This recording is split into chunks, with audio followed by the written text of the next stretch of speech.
हाँ जी दोस्तों, तो theory of demand and supply जैसे महान चैप्टर के अंदर के हम दो पार्ट कवर कर चुके हैं। दो पार्ट में पहले पार्ट में हमने पूरा का पूरा डिमांड कवर किया जो कि काफी लेंथीएस्ट पार्ट था। सेकंड पार्ट जो हमने रिसेंटली कवर किया है वो है हमारा कंज्यूमर बिहेवियर के बारे में। थ्योरी ऑफ कंज्यूमर बिहेवियर को हमने यहाँ पे कंप्लीट किया। नाउ थर्ड पार्ट जो आता है आपका वो आता है सप्लाई। अब मैं अगर इसकी कंपैरेटिबिलिटी करूं, थोड़ी सी मतलब कंपैरिजन करने की कोशिश करूं, तो जो आपने चैप्टर 1 किया मतलब यूनिट 1 किया वो काफी ज्यादा टेक्निकल था, काफी अच्छी बातें थी। यूनिट 2 किया ये भी काफी हद तक टेक्निकल था और काफी अच्छी अच्छी बातें थी। और कंपैरेटिवली यूनिट 3 जो है वो काफी ज्यादा सिंपल है, काफी ज्यादा आसान है। फिर इसके अंदर दिक्कत कहां है, ध्यान क्या रखना है, तो सर कई सारे इसके अंदर बीच बीच की छोटी छोटी चीजें हैं। मतलब मोटा मोटा अगर मैं कहूं कि सर सप्लाई के बारे में बताओ तो आप बता दोगे सप्लाई क्या होता है, लॉ ऑफ सप्लाई क्या होता है, इसके डिटरमिनेंट्स क्या होते हैं, किस तरीके से मूवमेंट होता है, किस तरीके से इंक्रीज डिक्रीज होता है, बेसिक आप सारा बता दोगे। किस तरीके से कैलकुलेट करते हैं वही बता दोगे। लेकिन कई चीजें जब हम इसको पढ़ेंगे तो आप देखोगे कि इसके अंदर कई सारे ऐसी चीजें जिसका दूसरा नाम है वो पता होना चाहिए, या कुछ एक आधा टेक्निकल वर्ड यूज कर लिए गए हैं जो जनरली आपके जो एमसीक्यू फ्रेम होंगे उसके अंदर वैसे ही क्वेश्चंस पूछे जाएंगे। जो सिंपल है वो तो पूछे जाएंगे और वो आप कर लोगे, उसमें कोई रॉकेट साइंस नहीं है। लेकिन जो इस टाइप के सिनोनिम्स है जो कि आपको लाइन टू लाइन पढ़ के पता लगता है वो तभी पता लगेगा जब आप इस मॉड्यूल को पूरा का पूरा पढ़ोगे। एटलीस्ट एक रीडिंग जब तक नहीं लगाओगे, ऑल्दो इसकी रिवीजन में आपको ज्यादा टाइम नहीं लगेगा, लेकिन इनिशियल पढ़ाई के लिए एक बार पूरी रीडिंग जरूरी है, क्योंकि कई सारे ऐसे टर्म्स है, कई सारे ऐसे सिनोनिम्स है, कई सारे ऐसे हैं जिसको कि दूसरे नाम से जाना जाता है। तो वो जो सेकंड नेम है किसी भी चीज का, वो सेकंड नेम पता होना जरूरी है, क्योंकि एग्जाम में आपसे वही सेकंड नेम पूछा जाता है। ठीक है ना। चलिए तो शुरू करते हैं। ज्यादा मतलब मैं कह रहा हूं टफ नहीं है, सिंपल है, लेकिन छोड़ नहीं सकते हैं क्योंकि क्वेश्चंस इससे भी फ्रेम होते हैं। और आप देखोगे जब हम इसके बाद क्वेश्चंस की प्रैक्टिस करेंगे तो यहां से भी काफी सारे क्वेश्चंस उठ के आए हुए हैं। ठीक है सर। चलिए तो ये छोटा सा यूनिट है हमारा, 5 छोटे छोटे पार्ट्स के अंदर ही खत्म हो जाएगा। पहला पार्ट ये हमारा यही वाला है, इसके साथ साथ ऐसे छोटे छोटे 4 पार्ट्स और होंगे, तब जाके हमारा ये यूनिट जो है वो पूरी तरीके से समाप्त हो जाएगा। कंपैरेटिवली छोटा भी है, कंपैरेटिवली इजी भी है, लेकिन छोड़ के कुछ नहीं चलना।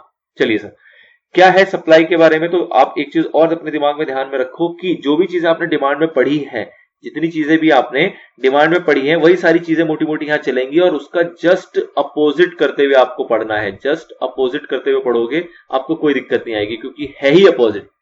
डिमांड जो होता है जो कि बायर के प्रोस्पेक्ट से होता है, वैसे ही सप्लाई जो होता है वो सेलर के प्रोस्पेक्ट से होता है। तो जितनी चीजें बायर सोचता है उसी का जस्ट अपोजिट जो है हमारा वो सेलर सोचता है, और जहां पे ये दोनों मिल जाते हैं वो हमारा इक्विलिब्रियम का पोजीशन आ जाती है, जिसको हम कहते हैं price equilibrium. At the last हम उसको भी देखेंगे। तो जस्ट आपको अपोजिट सोच के चलोगे, आपको इजीली सारा कुछ समझ में आ जाएगा। कोई सारी चीजें नहीं है, जैसी चीजें हमने डिमांड में पढ़ी थी सेम सीक्वेंस में वही सारी चीजें आप सप्लाई में पढ़ने वाले हो। शुरुआत करते हैं, क्या कह रहा है। In a market economy seller for a product and services constitute the supply side. Obvious बात है, जैसे कि आपका जब हम परचेज करने की बात करते हैं तो उसके इसमें हमारा बायर होता है, वैसे सप्लाई साइड की बात करें तो हमारे सेलर्स होते हैं। As the term demand refers to the quantity of goods and services that the consumers are willing and able to purchase at various price during a given period of time. The term supply refers to the amount of goods and services that a producer are willing and able to offer. अब ध्यान रखना, यहाँ पे एक बहुत अच्छी clarity है कि भाई साहब यहाँ पे ये कहा जा रहा है कि जो भी सेलर है वो उसको प्रोड्यूस करने के लिए और उसको ऑफर करने के लिए तैयार है, उसके काबिल हैं। ये नहीं कह रहा है कि उसको बेचेंगे। मतलब क्या हुआ कि आप कभी भी सप्लाई इक्वल टू सेल ना समझे। सप्लाई का मतलब सेल नहीं होता, सप्लाई का मतलब सेल नहीं होता है। सप्लाई का मतलब होता है कि कोई भी अगर सेलर उसको बनाने के लिए तैयार है, उसको बेचने के लिए तैयार है, तो वो सप्लाई है। ठीक है। सेल होगा नहीं भी होगा, स्टॉक बचा रह जाएगा, वो फर्दर सिनेरियो होंगे, वो अलग चीज है। लेकिन अगर आपने उसको तैयार कर लिया और आप तैयार करने के लिए इच्छुक हो, प्रोड्यूस कर सकते हो, तो वो सप्लाई के अंदर काउंट हो जाता है। सेल नहीं भी होगा तब भी वो सप्लाई का ही पार्ट रहेगा। लेट्स से किसी ने 1 लाख यूनिट बनाया है, उसमें 80,000 यूनिट उसका बिक गया, तो आप सप्लाई कितना मानोगे, सप्लाई आप 1 लाख यूनिट मानोगे जो वो बना के मार्केट में उसने उतार दिया उसने। ठीक है सर। चलिए, to the market at various prices during the given period of time. तो जस्ट अपोजिट है कि भाई साहब वहां खरीदने की बात हो रही थी, यहाँ पे कह रहा है कि कोई भी अगर प्रोड्यूस करने के लिए और मार्केट में ऑफर करने के लिए तैयार है किसी एक निर्धारित प्राइस के ऊपर और किसी एक निर्धारित समय के ऊपर, तो वो आपका सप्लाई कहलाता है। ये डेफिनेशन थी इसकी, आपको ध्यान रखना है। इंपॉर्टेंट पॉइंट्स जो है वो क्या है इसके अंदर से कि supply refers to what a firm offer for sale in the market, not necessarily to what they succeed in selling. मतलब व्हाट इज ऑफर में नॉट गेट सोल्ड, मतलब हो सकता है कि जो भी उसने मार्केट में ऑफर किया वो ना बिके, प्राइस महंगा था, क्वालिटी अच्छी नहीं थी, whatever is the reason कि वो ना बिके। लेकिन हमें देखना है कि फर्म ने क्या ऑफर फॉर सेल रखा, मतलब कितना वो बना के मार्केट में उतार पाए। जो भी वो बना के मार्केट में उतार पाएंगे वो आपका सप्लाई कहलाता है। हमें ध्यान नहीं देना कि वो बिक रहा है या नहीं बिक रहा। एंड नेक्स्ट इंपॉर्टेंट टर्म आता है इसके अंदर कि supply is a flow. Obvious सी बात है कि सप्लाई कोई एक दिन की बात नहीं है, एक महीने की बात नहीं है। Supply is a continuous activity. Supply जो है वो एक कॉन्टिन्यूअस एक्टिविटी है, एक फ्लो के अंदर चलता रहता है। सप्लाई आप एक दिन का भी निकाल सकते हो, एक हफ्ते का भी निकाल सकते हो, एक साल का भी निकाल सकते हो। तो it is a continuous activity, that's why इसको हम कहते हैं कि supply is a flow. The quantity supplied is so much per unit of time, per day, per week और पर ईयर। तो मतलब ये कॉन्टिन्यूअस एक्टिविटी एक फ्लो में चलता रहता है, आप किसी भी तरीके से उसको मेजर कर सकते हो। चलिए सर, तो बेसिक आपको पता लगा सप्लाई क्या होती है, सप्लाई की मीनिंग देखा और सप्लाई के अंदर क्या इंपॉर्टेंट पॉइंट्स है जो सप्लाई के ऊपर अप्लाई होते हैं वो आपने समझा। जो नेक्स्ट इंपॉर्टेंट टर्म आता है वो आता है डिटर्मिनेंट्स। ऐसे ही हमने डिटर्मिनेंट्स पढ़ा था किसमें, डिमांड में भी। अगर आपको याद हो, डिटर्मिनेंट्स का मतलब क्या होता है कि जिनसे फर्क पड़ता है सप्लाई को। जैसे हमने डिमांड में देखा था कि कौन कौन से ऐसे फैक्टर्स है, कौन कौन से ऐसे डिटर्मिनेंट्स हैं जिससे कि हमारा सप्लाई अफेक्ट होता है। वहां हमने देखा था डिमांड अफेक्ट होता है, यहां हम देखेंगे सप्लाई अफेक्ट होता है। तो ऑब्वियस सी बात है, बिल्कुल नेचुरल सी बात है कि भाई साहब डिटर्मिनेंट की जैसी बात आएगी, सबसे जो मूलभूत एक डिटर्मिनेंट है वो क्या है आपका, प्राइस। मतलब सबसे मेन इंपॉर्टेंट फैक्टर जो होता है सप्लाई को अफेक्ट करने के ऊपर वो होता है प्राइस। डिमांड में भी हमने देखा था कि भाई साहब पैसों की झड़प है सारी की सारी। अगर प्राइस सस्ता होगा तो डिमांड बढ़ जाएगी, प्राइस ज्यादा होगा तो डिमांड घट जाएगी। वही चीज सप्लाई के अंदर है कि यहां पे भी जो मेन मुद्दा है वो पैसों का ही है। लेकिन इसके अलावा प्राइस के साथ साथ कई सारे अदर फैक्टर्स भी हैं, कई सारे अदर डिटर्मिनेंट्स भी हैं, जैसे कि हमारे डिमांड में भी थे। तो उनको भी अपने को देख के चलना है। लेकिन जो मेन इंपॉर्टेंट है सप्लाई के केस में वो प्राइस ही है। डिमांड के केस में ऑल्दो प्राइस के साथ साथ और चीजें भी ज्यादा इंपॉर्टेंट थी, बट सप्लाई के केस में रियलिटी में सबसे ज्यादा इंपॉर्टेंट बस प्राइस ही फैक्टर है। बाकी फैक्टर कहने को है इतने ज्यादा इंपॉर्टेंट नहीं होते रियल मार्केट के अंदर।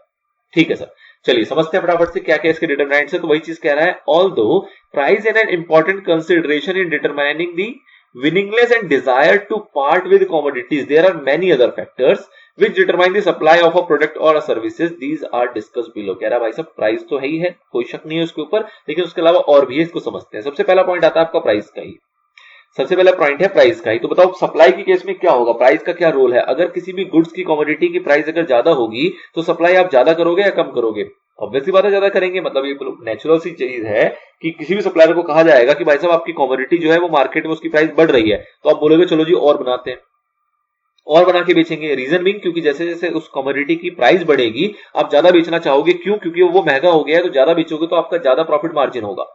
जब प्राइस अगर बढ़ेगा तो प्रॉफिट मार्जिन बढ़ेगा, प्रॉफिट मार्जिन बढ़ेगा तो आप में उत्साह बढ़ेगी कि भाई साहब इसको ज्यादा बना के बेचो, ज्यादा कमाएंगे। और वही अगर प्राइस घट जाएगा तो ऑब्वियसली बात बोलोगे अरे रहने दो यार, मार्जिन तो है नहीं, क्या बनाना। तो आप बिल्कुल काम चलाने के लिए बनाओगे, हो सकता है आगे चल के बनाना भी बंद कर दो। तो सप्लाई का बिल्कुल डायरेक्ट रिलेशनशिप होता है, जबकि हमने डिमांड में देखा था कि इनडायरेक्ट रिलेशनशिप होता है।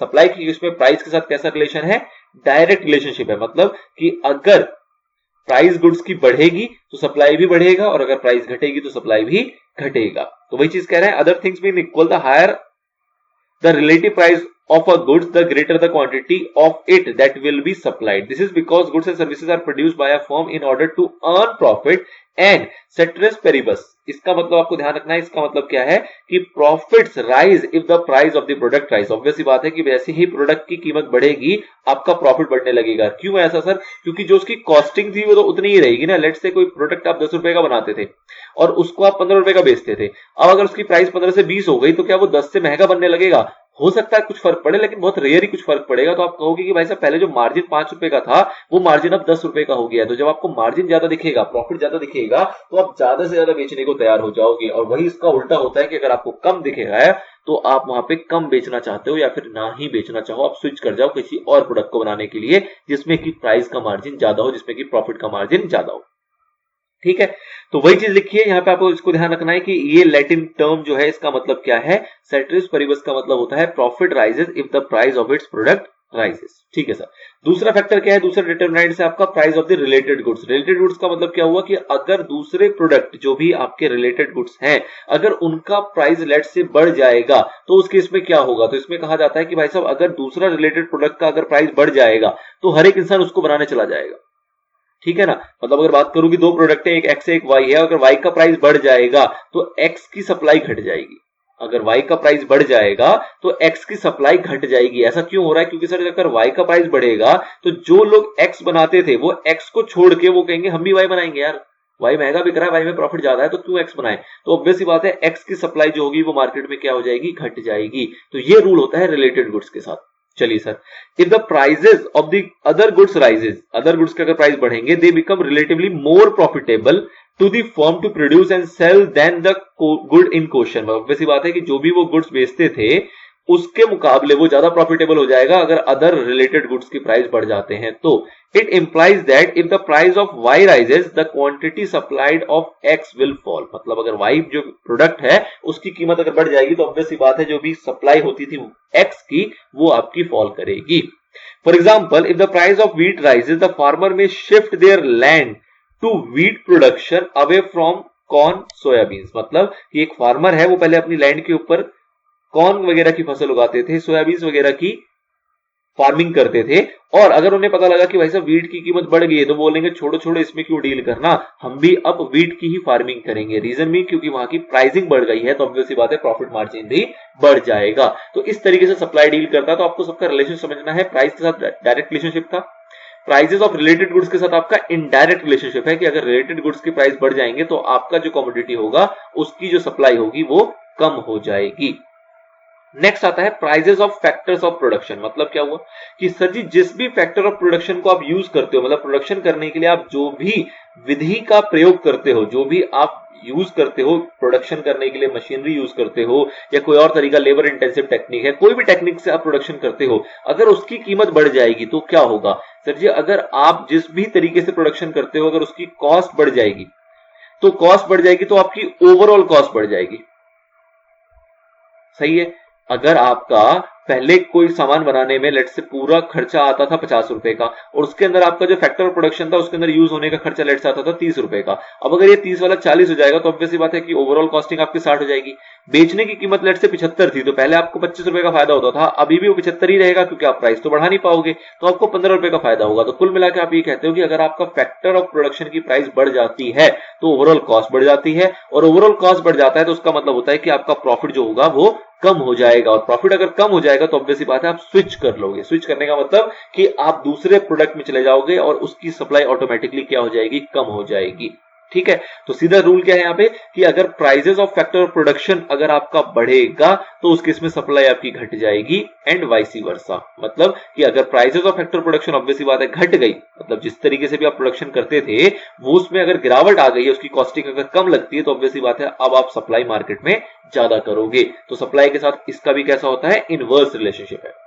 Cost of production is a significant factor that affects supply. A rise in the price of a particular factor of production will cause the increase in the cost of making those goods that use a great deal of that factor than its cost of production those that are used relatively small amount of the factor। मतलब क्या हुआ कि भाई साहब अगर suppose करो किसी factor production की कीमत बढ़ी है, ठीक है ना, तो हमें देखना पड़ेगा कि वो फैक्टर प्रोडक्शन किसको अफेक्ट कर रहा है। जिसको ज्यादा अफेक्ट करेगा उसकी सप्लाई कम हो जाएगी। अब अगर कोई ऐसी चीज है जिसको अफेक्ट ही नहीं करेगा तो उसकी सप्लाई में कोई फर्क भी नहीं पड़ेगा। एग्जांपल देखो बहुत अच्छा है, कह रहा है कि rise in the cost of land की कीमत बढ़ गई will have a large effect on the cost of producing wheat and very small effect on the cost of producing automobiles. मतलब कि अगर लैंड की कीमत बढ़ेगी तो इससे ज्यादा फर्क किसको पड़ेगा? जो व्हीट की प्रोडक्शन करते थे उसको ज्यादा फर्क पड़ेगा कंपैरेटिवली कि अगर ऑटोमोबाइल्स की बात करूं तो भाई साहब अगर लैंड की कीमत बढ़ेगी, this is a factor of production, तो इस फैक्टर प्रोडक्शन की कीमत बढ़ेगी तो प्रोडक्शन जो व्हीट की होती थी वो बिल्कुल फॉल हो जाएगी। मतलब यहाँ पे जो सप्लाई होगा व्हीट का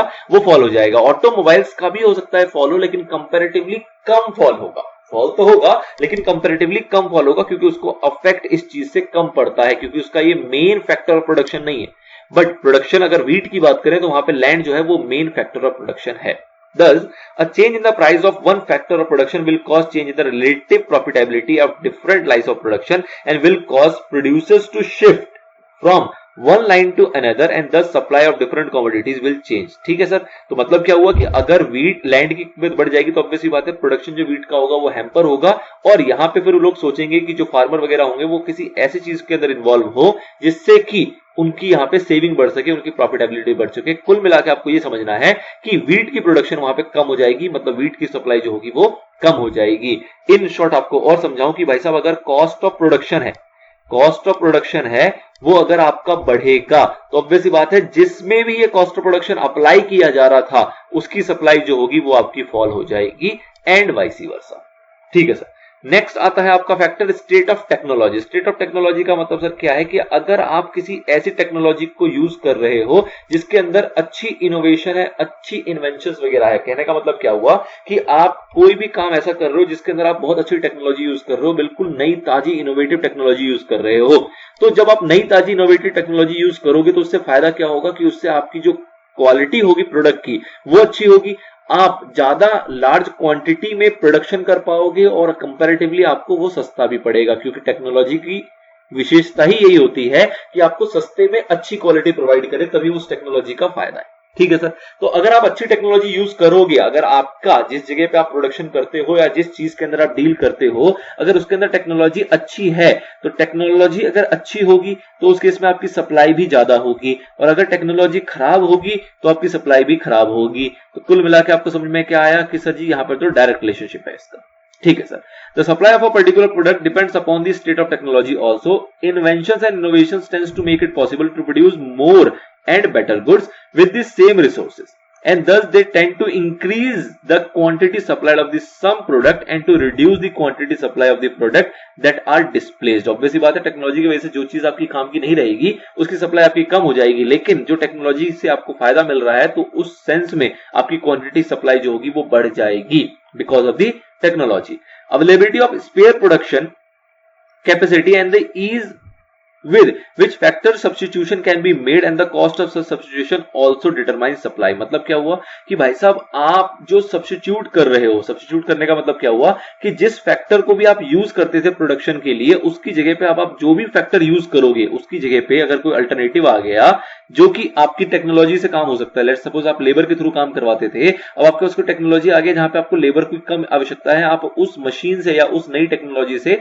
कम लेबर के थ्रू भी काम कर सकते हो। तो ऑब्वियसली बात आप क्या देखोगे कि कॉस्ट ऑफ सब्स्टिट्यूशन कैसा है, मतलब कि लेबर के थ्रू आप काम करते थे तो कॉस्ट आता था आपका लेट से 100 लाख रुपीस, और अब आप टेक्नोलॉजी के थ्रू काम करोगे तो आपका कॉस्ट आएगा 90 लाख रुपीस। तो अगर कॉस्ट ऑफ सब्स्टिट्यूशन जो है वो कम होगा तो ऑब्वियसली बात है सप्लाई पे फर्क पड़ेगा, सप्लाई वहां पे बढ़ जाएगी। लेकिन अगर कॉस्ट ऑफ सब्स्टिट्यूशन 100 लाख से आपका लेट से 150 लाख हो जाएगा तो ऑब्वियसली बात है उस केस में अगर आप सब्स्टिट्यूशन को चूज भी करते हो तो भी आपकी सप्लाई क्या होगी, फॉल करेगी, बिकॉज ऑफ की कॉस्ट ऑफ सब्स्टिट्यूशन जो है वो आपका महंगा है। ठीक है, एक चीज यहां पे और कह रहा है कि availability of spare production capacity, मतलब क्या हुआ कि अगर आपकी प्रोडक्शन कैपेसिटी के अंदर कुछ भी स्पेयर अवेलेबल है, स्पेयर अवेलेबल का मतलब क्या है कि आप प्रोडक्शन ज्यादा कर सकते हो लेकिन नहीं कर रहे हो बिकॉज ऑफ द टेक्नोलॉजी, आपके पास वो टेक्नोलॉजी नहीं है, आपके पास वो स्पीड नहीं है प्रोडक्शन की, इसलिए आप नहीं कर पा रहे हो। अदरवाइज आपके पास स्पेयर कैपेसिटी तो है लेकिन वो स्पीड नहीं है, वो टेक्नोलॉजी नहीं है। तो ऑब्वियसली बात है उस केस में देखा जाएगा कि अगर उस स्पेयर प्रोडक्शन कैपेसिटी को अगर हम यूज कर रहे हैं तो उसकी भी क्या कॉस्ट आ रही है। अगर कॉस्ट कम होगी तो ऑब्वियसली बात है सप्लाई पर इफेक्ट आएगा पॉजिटिव, अगर कॉस्ट ज्यादा होगी तो सप्लाई पर इफेक्ट आएगा नेगेटिव। अगला इंपॉर्टेंट आता है गवर्नमेंट पॉलिसी। गवर्नमेंट पॉलिसी में बहुत सारी चीजें हैं, मतलब कि जिस भी प्रोडक्ट में आप डील करते हो अगर उसमें गवर्नमेंट टैक्स बढ़ाने लग जाएगी तो ऑब्वियसली बात है आपकी सप्लाई कम हो जाएगी क्योंकि प्रोडक्ट महंगा हो जाएगा। और अगर गवर्नमेंट उसके अंदर सब्सिडीज वगैरह प्रोवाइड करेगी तो ऑब्वियसली बात है आपको मोटिवेशन मिलेगा, आप ज्यादा से ज्यादा सप्लाई करोगे बिकॉज कि गवर्नमेंट आपकी मदद कर रही है आपको सब्सिडी प्रोवाइड करके। तो दोनों चीजें आई यहां पे कि गवर्नमेंट अगर आपको छूट दे रही है, छूट देने का मतलब सब्सिडीज वगैरह दे रही है, मतलब आपको प्रमोट कर रही है, तो उस केस में सप्लाई बढ़ जाती है। और वही अगर गवर्नमेंट की पॉलिसी कुछ ऐसी है जो कि टैक्सेस वगैरह बढ़ा रही है या फिर आपको रेस्ट्रिक्शन दे रही है, मतलब आपको रेस्ट्रिक्ट कर रही है, रोक रही है उस काम को करने से, तो उस केस में आपकी जो सप्लाई होगी वो आपकी फॉल कर जाती है। तो हमें देखना होता है कि पॉलिसी किस तरीके से, पॉलिसी प्रमोट के सेंस में है या पॉलिसी आपको रेस्ट्रिक्ट करने के सेंस में। अगर प्रमोट करने के सेंस में होगा तो सप्लाई बढ़ेगा, रेस्ट्रिक्ट करने के सेंस में होगा तो सप्लाई ऑटोमेटिकली घट जाएगा। The production of a good may be subject to the imposition of commodity taxes जैसे कि एक्साइज ड्यूटी, सेल्स टैक्स और इंपोर्ट ड्यूटीज। तो इसके ऊपर डिपेंड करता है।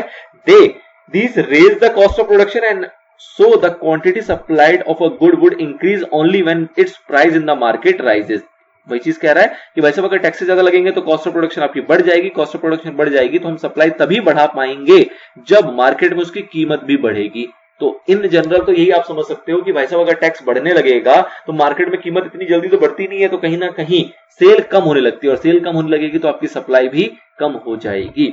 दूसरा इंपैक्ट आता है सब्सिडीज का। Subsidies on the other hand reduce the cost of production. जब आपको सब्सिडीज मिलती है, मतलब गवर्नमेंट कहती है कि आप इस एरिया में जाके प्रोडक्शन करो, आपको टैक्स नहीं लगाएंगे, या फिर इस एरिया में प्रोडक्शन करो तो आपको सब्सिडाइज मटेरियल मिल जाएगा, किसी भी तरीके से गवर्नमेंट हेल्प कर रही है, आपको सब्सिडी दे रही है, तो उस केस में आपका कॉस्ट ऑफ प्रोडक्शन क्या होगा, रिड्यूस होगा। कॉस्ट ऑफ प्रोडक्शन रिड्यूस होगा तो ऑब्वियस सी बात है आपको मोटिवेशन मिलेगी और आप सप्लाई को बढ़ाओगे। Then thus provide an incentive to the firm to increase supply. When government impose restrictions such as import quota on inputs, rationing of input supply etc, production tends to fall. तो कहीं कहीं वही मतलब आ रहा है कि अगर जो गवर्नमेंट है वो रेस्ट्रिक्शन अगर इंपोज करेगी तो आपका प्रोडक्शन जो होगा वो गिरेगा, और अगर जो गवर्नमेंट अब आपको सब्सिडीज वगैरह देगी तो उस केस में आपका जो सप्लाई होगा, जो प्रोडक्शन होगा वो वहां पे इंक्रीज करेगा।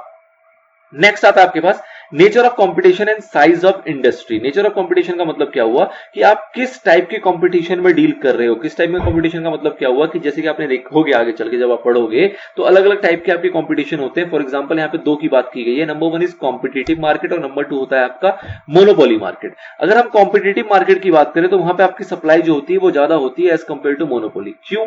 क्योंकि सर कॉम्पिटिटिव मार्केट होता है तो हर कोई अपनी अपनी वैरायटी के गुड्स को इंट्रोड्यूस करता है, तो कुल मिला के मार्केट में सप्लाई जो है वो बदलती रहती है और बढ़ती रहती है, क्योंकि कंपटीशन है वहां पे। हर कोई बेहतर प्रोडक्ट सप्लाई करने की कोशिश में लगा हुआ है और वो दिन प्रतिदिन एक नया माल लेके आ रहा है ताकि वो अपने बायर को रोक सके या बायर को और लुभा सके। ठीक है, तो कंपटीशन इसलिए कहा जाता है कि कॉम्पिटिटिव अगर मार्केट है तो उस केस में सप्लाई जो होगा वो ज्यादा होगा, और वही अगर मोनोपोली मार्केट की बात करें तो वहां पे सप्लाई जो होती है वो कंपैरेटिवली कम होती है। क्यों? क्योंकि वहां पे एक लौता एक राजा बैठा हुआ है, वो कहता है जी जो बेचूंगा वही बेचूंगा, खरीदना है खरीदो, नहीं तो तुम्हारे पास कोई ऑप्शन तो है नहीं। तो इसलिए वो ज्यादा फोकस नहीं होता ज्यादा सप्लाई करने में, वो अपने हिसाब से चलता है, वो मार्केट के हिसाब से नहीं चलता, वो पब्लिक के हिसाब से, कस्टमर के हिसाब से नहीं चलता।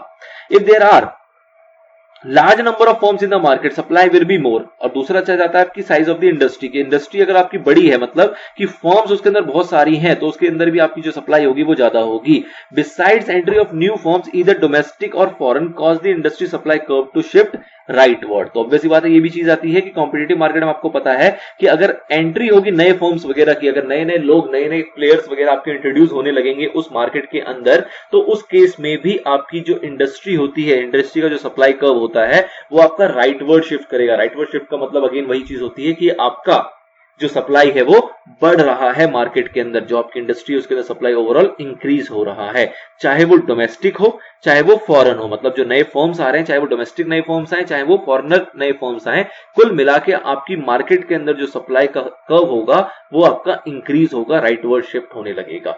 ठीक है सर, तो ये आया हमारा कि कंपटीशन कैसा उससे फर्क पड़ता है, और हमारा मार्केट का इंडस्ट्री का साइज कैसा है उससे फर्क पड़ता है। अगर साइज बड़ी है तो उस केस में सप्लाई ज्यादा होगी, और इंडस्ट्री का साइज अगर छोटा है तो उस केस में सप्लाई आपकी कम होगी। अदर फैक्टर्स कुछ मिसलेनियस रह जाते हैं। मिसलेनियस फैक्टर में कुछ छोटी मोटी बातें हैं, नॉर्मल रेयर सी बातें हैं।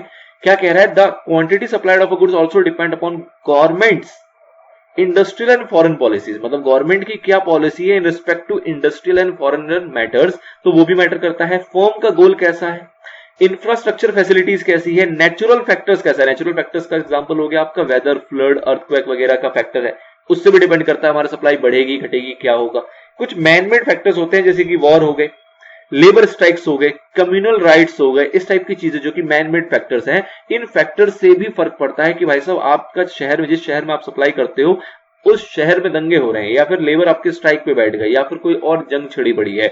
तो कहने का मतलब क्या है, इस टाइप की चीजों से भी आपका सप्लाई जो है वो अफेक्ट होता है। गवर्नमेंट की क्या पॉलिसीज है in related to industrial practice, मतलब कि इंडस्ट्री को प्रमोट करने के लिए गवर्नमेंट की पॉलिसीज आ रही हैं या फिर रेस्ट्रिक्शन क्रिएट कर रही हैं। तो गवर्नमेंट की पॉलिसीज वगैरह किस तरीके से फ्रेम की जा रही है, जिस फर्म की हम बात कर रहे हैं उस फर्म का अपना पर्टिकुलर गोल कैसा है, वो ज्यादा सप्लाई करने के लिए उतरी हुई है, कम मार्जिन पे काम करने को तैयार है, या फिर वो कहती है नहीं जी मार्जिन ज्यादा होगा हम बेशक कम सप्लाई करेंगे। तो द थिंग इज कि गोल किस टाइप से फर्म का, वो भी मैटर करता है कि आपका सप्लाई जो है वो कैसा होने वाला है।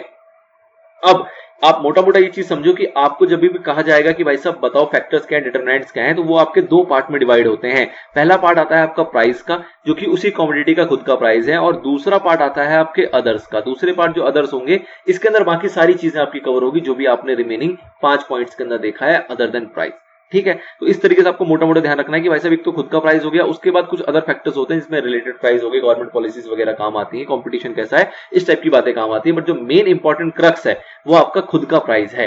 जब हम इसकी इलास्टिसिटी की भी बात करेंगे तो वहां पे भी हम देखेंगे, जैसे कि हमने डिमांड में देखा था कि इनकम इलास्टिसिटी टाइप का भी कॉन्सेप्ट था, एडवर्टीजमेंट इलास्टिसिटी टाइप का भी कॉन्सेप्ट था। यहां पे ऐसा कुछ नहीं है, यहां पे सिर्फ और सिर्फ एक प्राइस इलास्टिसिटी ही है, और प्राइस से ही उसका इफेक्ट देखना है कि प्राइस से क्या फर्क पड़ता है सप्लाई के ऊपर, प्राइस के सप्लाई की इलास्टिसिटी कैसी होती है और किस किस टाइप की हो सकती है, उसी चीज को अपने को यहाँ पे कंसीडर करना है, बाकी चीजों को यहाँ पे इंक्लूड नहीं किया जाता। तो कहीं ना कहीं इसलिए नैरो कॉन्सेप्ट है कि यहाँ पे इलास्टिसिटी जो देखी जाएगी वो सिर्फ और सिर्फ किसकी देखी जाएगी, प्राइस की देखी जाएगी, क्योंकि जो मेन इंपॉर्टेंट फैक्टर है वो यही है, और इसी का इलास्टिसिटी आपको यहाँ पे कैलकुलेट करके चलना है, जो कि आपका मॉड्यूल बता रहा है।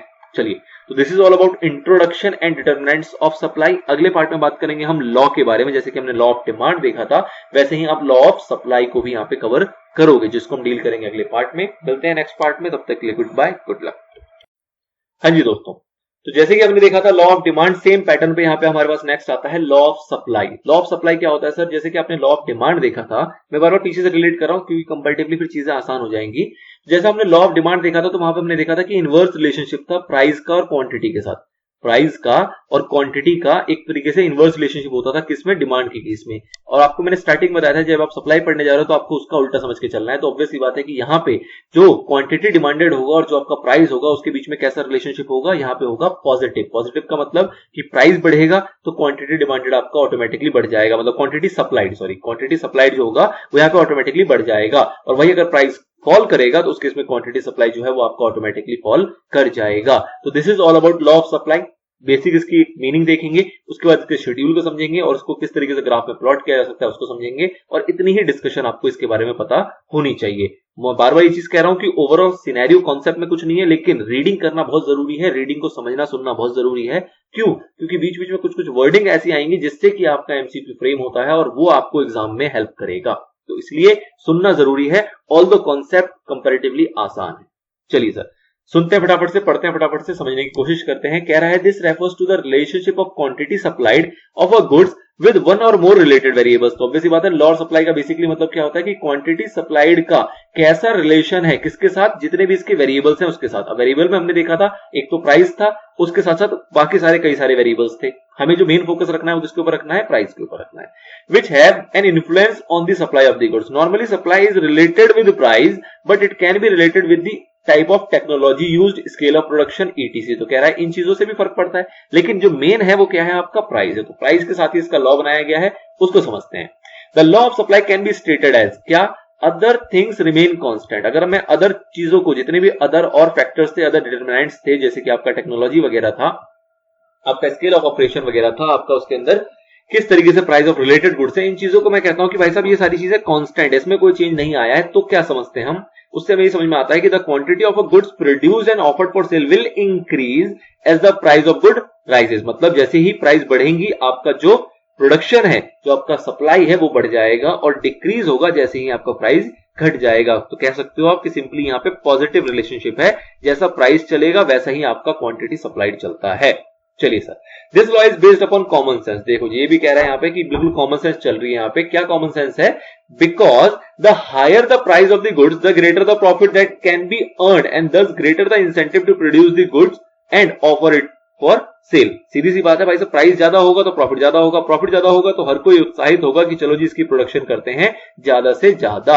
The law is known to be correct in a large number of cases. कह रहा है कि भाई मैक्सिमम जगह पे तो ये लॉ जो है बिल्कुल सेट बैठता है कि हाँ ऐसा ही होता है कि प्राइस बढ़ती है तो सप्लाई आपकी बढ़ जाती है, प्राइस घटती है तो सप्लाई आपकी घट जाती है। ऐसा मैक्सिमम जगह पे होता है, लेकिन इसका भी एक एक्सेप्शन है।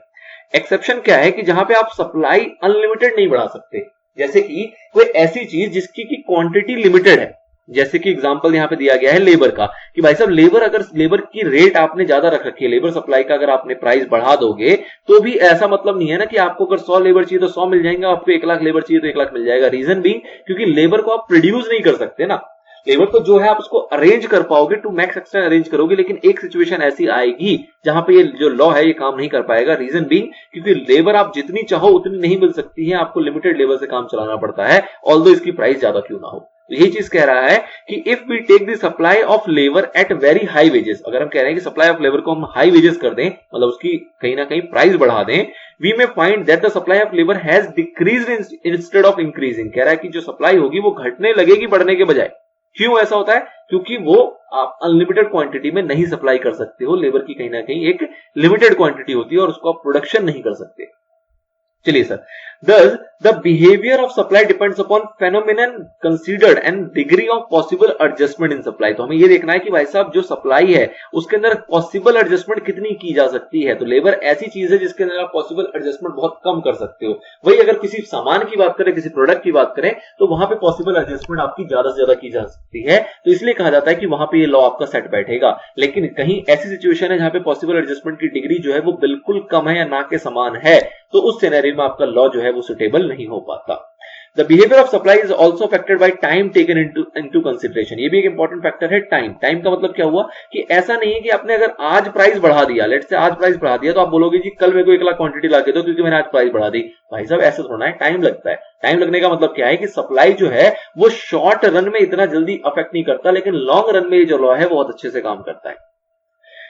In the short run it may not easy to increase supply. अगर कोई आज कहता है कि प्राइस बढ़ा दे, कहता है 1 हफ्ते में इतना डिलीवर करके दिखाओ, तो ऐसा पॉसिबल नहीं है। आप ये नहीं कह सकते कि प्राइस बढ़ गया तो सप्लाई शॉर्ट रन में इंक्रीज हो जाएगी। क्यों? क्योंकि प्राइस बढ़ेगा तो उसके पीछे फिर फर्दर मैनेजमेंट होती है, फंड की मैनेजमेंट की जाएगी, उसको प्रोडक्शन किया जाएगा, वो एक टाइम टेकिंग प्रोसेस है। तो इसलिए शॉर्ट रन में जरूरी नहीं है कि प्राइस बढ़ेगा तो आपकी सप्लाई बिल्कुल शार्पली इंक्रीज कर जाएगी। लेकिन long run supply can easily be adjusted in response to change in price. लेकिन लॉन्ग रन में ये बिल्कुल पॉसिबल होता है। रीजन बीइंग ऑब्वियसली कि आपको टाइम मिल गया, आप फंड मैनेजमेंट कर सकते हो, आप प्रोडक्शन मैनेजमेंट कर सकते हो और इजिली आप अपनी सप्लाई को मेट कर पाओगे। Now the law of supply can be explained through a schedule and curve. A supply schedule is the tabular presentation of the law of supply. It shows the different price of the commodity and corresponding quantities that suppliers are willing to offer for sale। तो इसके अंदर हम basically schedule के अंदर समझेंगे कि भाई साहब किस किस प्राइस पे जो सप्लायर है वो कितना कितना सेल करने को तैयार है। और बिल्कुल ये हाइपोथेटिकल एग्जांपल है, एक हाइपोथेटिकल शेड्यूल बनाया गया है जिसके अंदर गुड्स एक्स की बात कर रहे हैं और उसको हम यहाँ पे समझने की कोशिश करेंगे। तो ये शेड्यूल है, शेड्यूल के अंदर देखो बेसिकली प्रेजेंट किया गया अलग अलग प्राइस पे कितनी क्वांटिटी सप्लाई की जाएगी। जब प्राइस 1 रुपए था तो क्वांटिटी सप्लाई आपकी कम थी, प्राइस को बढ़ाया जा रहा है और क्वांटिटी सप्लाई आपकी करस्पॉन्डिंगली बढ़ते जा रही है, और प्राइस बढ़ा और बढ़ेगा और प्राइस बढ़ा और सप्लाई बढ़ेगी और प्राइस बढ़ेगा और सप्लाई बढ़ेगी। तो नेचुरल फैक्टर है, उसको शेड्यूल में आपको लेके आगे एक हाइपोथेटिकल एग्जांपल है जो किसी एक गुड एक्स के साथ आपको बता दिया गया है। ठीक है, क्या कहा जा रहा है कि टेबल शो कर रहा है क्वांटिटी एक्स को, क्वांटिटी एक्स के गुड्स को, and that would be produced and offered for cell at a number of alternative prices. मतलब अलग अलग टाइप की प्राइसेस पे हम चेक कर रहे हैं कि कितनी क्वांटिटी सप्लाई हो सकती है। तो कहा गया कि अगर 1 रुपए की बात करें तो उसके इसमें हम 5 किलोग्राम सेल करने को तैयार थे गुड एक्स, और वही अगर 3 रुपए की बात करें तो हम 45 किलोग्राम पे आ गए, विल बी फोर्थकमिंग। तो ऑब्वियस बात है कि हम जैसे जैसे प्राइस बढ़ाते जा रहे हैं जो हमारी सप्लाई की पावर है वो करस्पॉन्डिंगली बढ़ती जाएगी। इसी टेबल को, इसी शेड्यूल को अगर हम प्लॉट कर दें किसके अंदर, अपने ग्राफ के अंदर, तो हमारा क्या निकल के आ जाएगा, सप्लाई का कर्व। और सप्लाई का कर्व हमेशा क्या होता है, हमारा पॉजिटिव नेचर का होता है, इंक्रीजिंग नेचर का होता है कि जैसे जैसे हमारी प्राइस बढ़ती जाएगी हमारा क्वांटिटी सप्लाइड जो होगा वो भी बढ़ता जाएगा। तो इसलिए अगर इस प्राइस पे बात करें तो हमारा प्राइस इतना था तो क्वांटिटी सप्लाई इतनी थी, तो ये आपका इंटरसेक्टिंग पॉइंट आ गया। उससे पहले प्राइस जब इतना था तो हमारी क्वांटिटी सप्लाई इतनी थी, इंटरसेक्टिंग पॉइंट आ गया। और जैसे जैसे बढ़ते जाएगा आपका ये फिगर आगे की तरफ जाता जाएगा और ये आगे बढ़ते बढ़ते आपका अनलिमिटेड कहीं भी जा सकता है, डिपेंडिंग की प्राइस उस सिनेरियो में बढ़ती रहनी चाहिए। ठीक है सर, तो बहुत सिंपल है, इसको बस सिंपली प्लॉट कर दिया है और एक फ्री हैंड से इसका कर्व तैयार करेंगे। कर्व हमारा हमेशा कैसा होता है, पॉजिटिव नेचर का होता है। इसी चीज को यहाँ पे एक्सप्लेन किया गया। कह रहे हैं when we draw a smooth curve through the plotted points what we get is supply curve for good X. अगर हम डॉटेड जो भी प्लॉटेड पॉइंट्स आएंगे उसको हम कनेक्ट करते हुए चलेंगे और एक स्मूथ कर्व अगर ड्रॉ करते हैं तो जो हमें निकल के आएगा वो हमारा सप्लाई कर्व कहलाता है। तो supply curve is a graphical presentation of the supply schedule. It shows the quantity of X that will be offered for sale at each price of X. Its slope upward, ये ध्यान रखने वाले wordings है, towards right जिसको हम positive slope कहते हैं, showing that a price increases the quantity of supplied of X increases and vice versa। मतलब जैसे जैसे प्राइस बढ़ेगी क्वांटिटी सप्लाई भी बढ़ती जाएगी एंड वाइस वर्सा कि अगर प्राइस घटेगा तो क्वांटिटी सप्लाई भी आपका घटता जाएगा।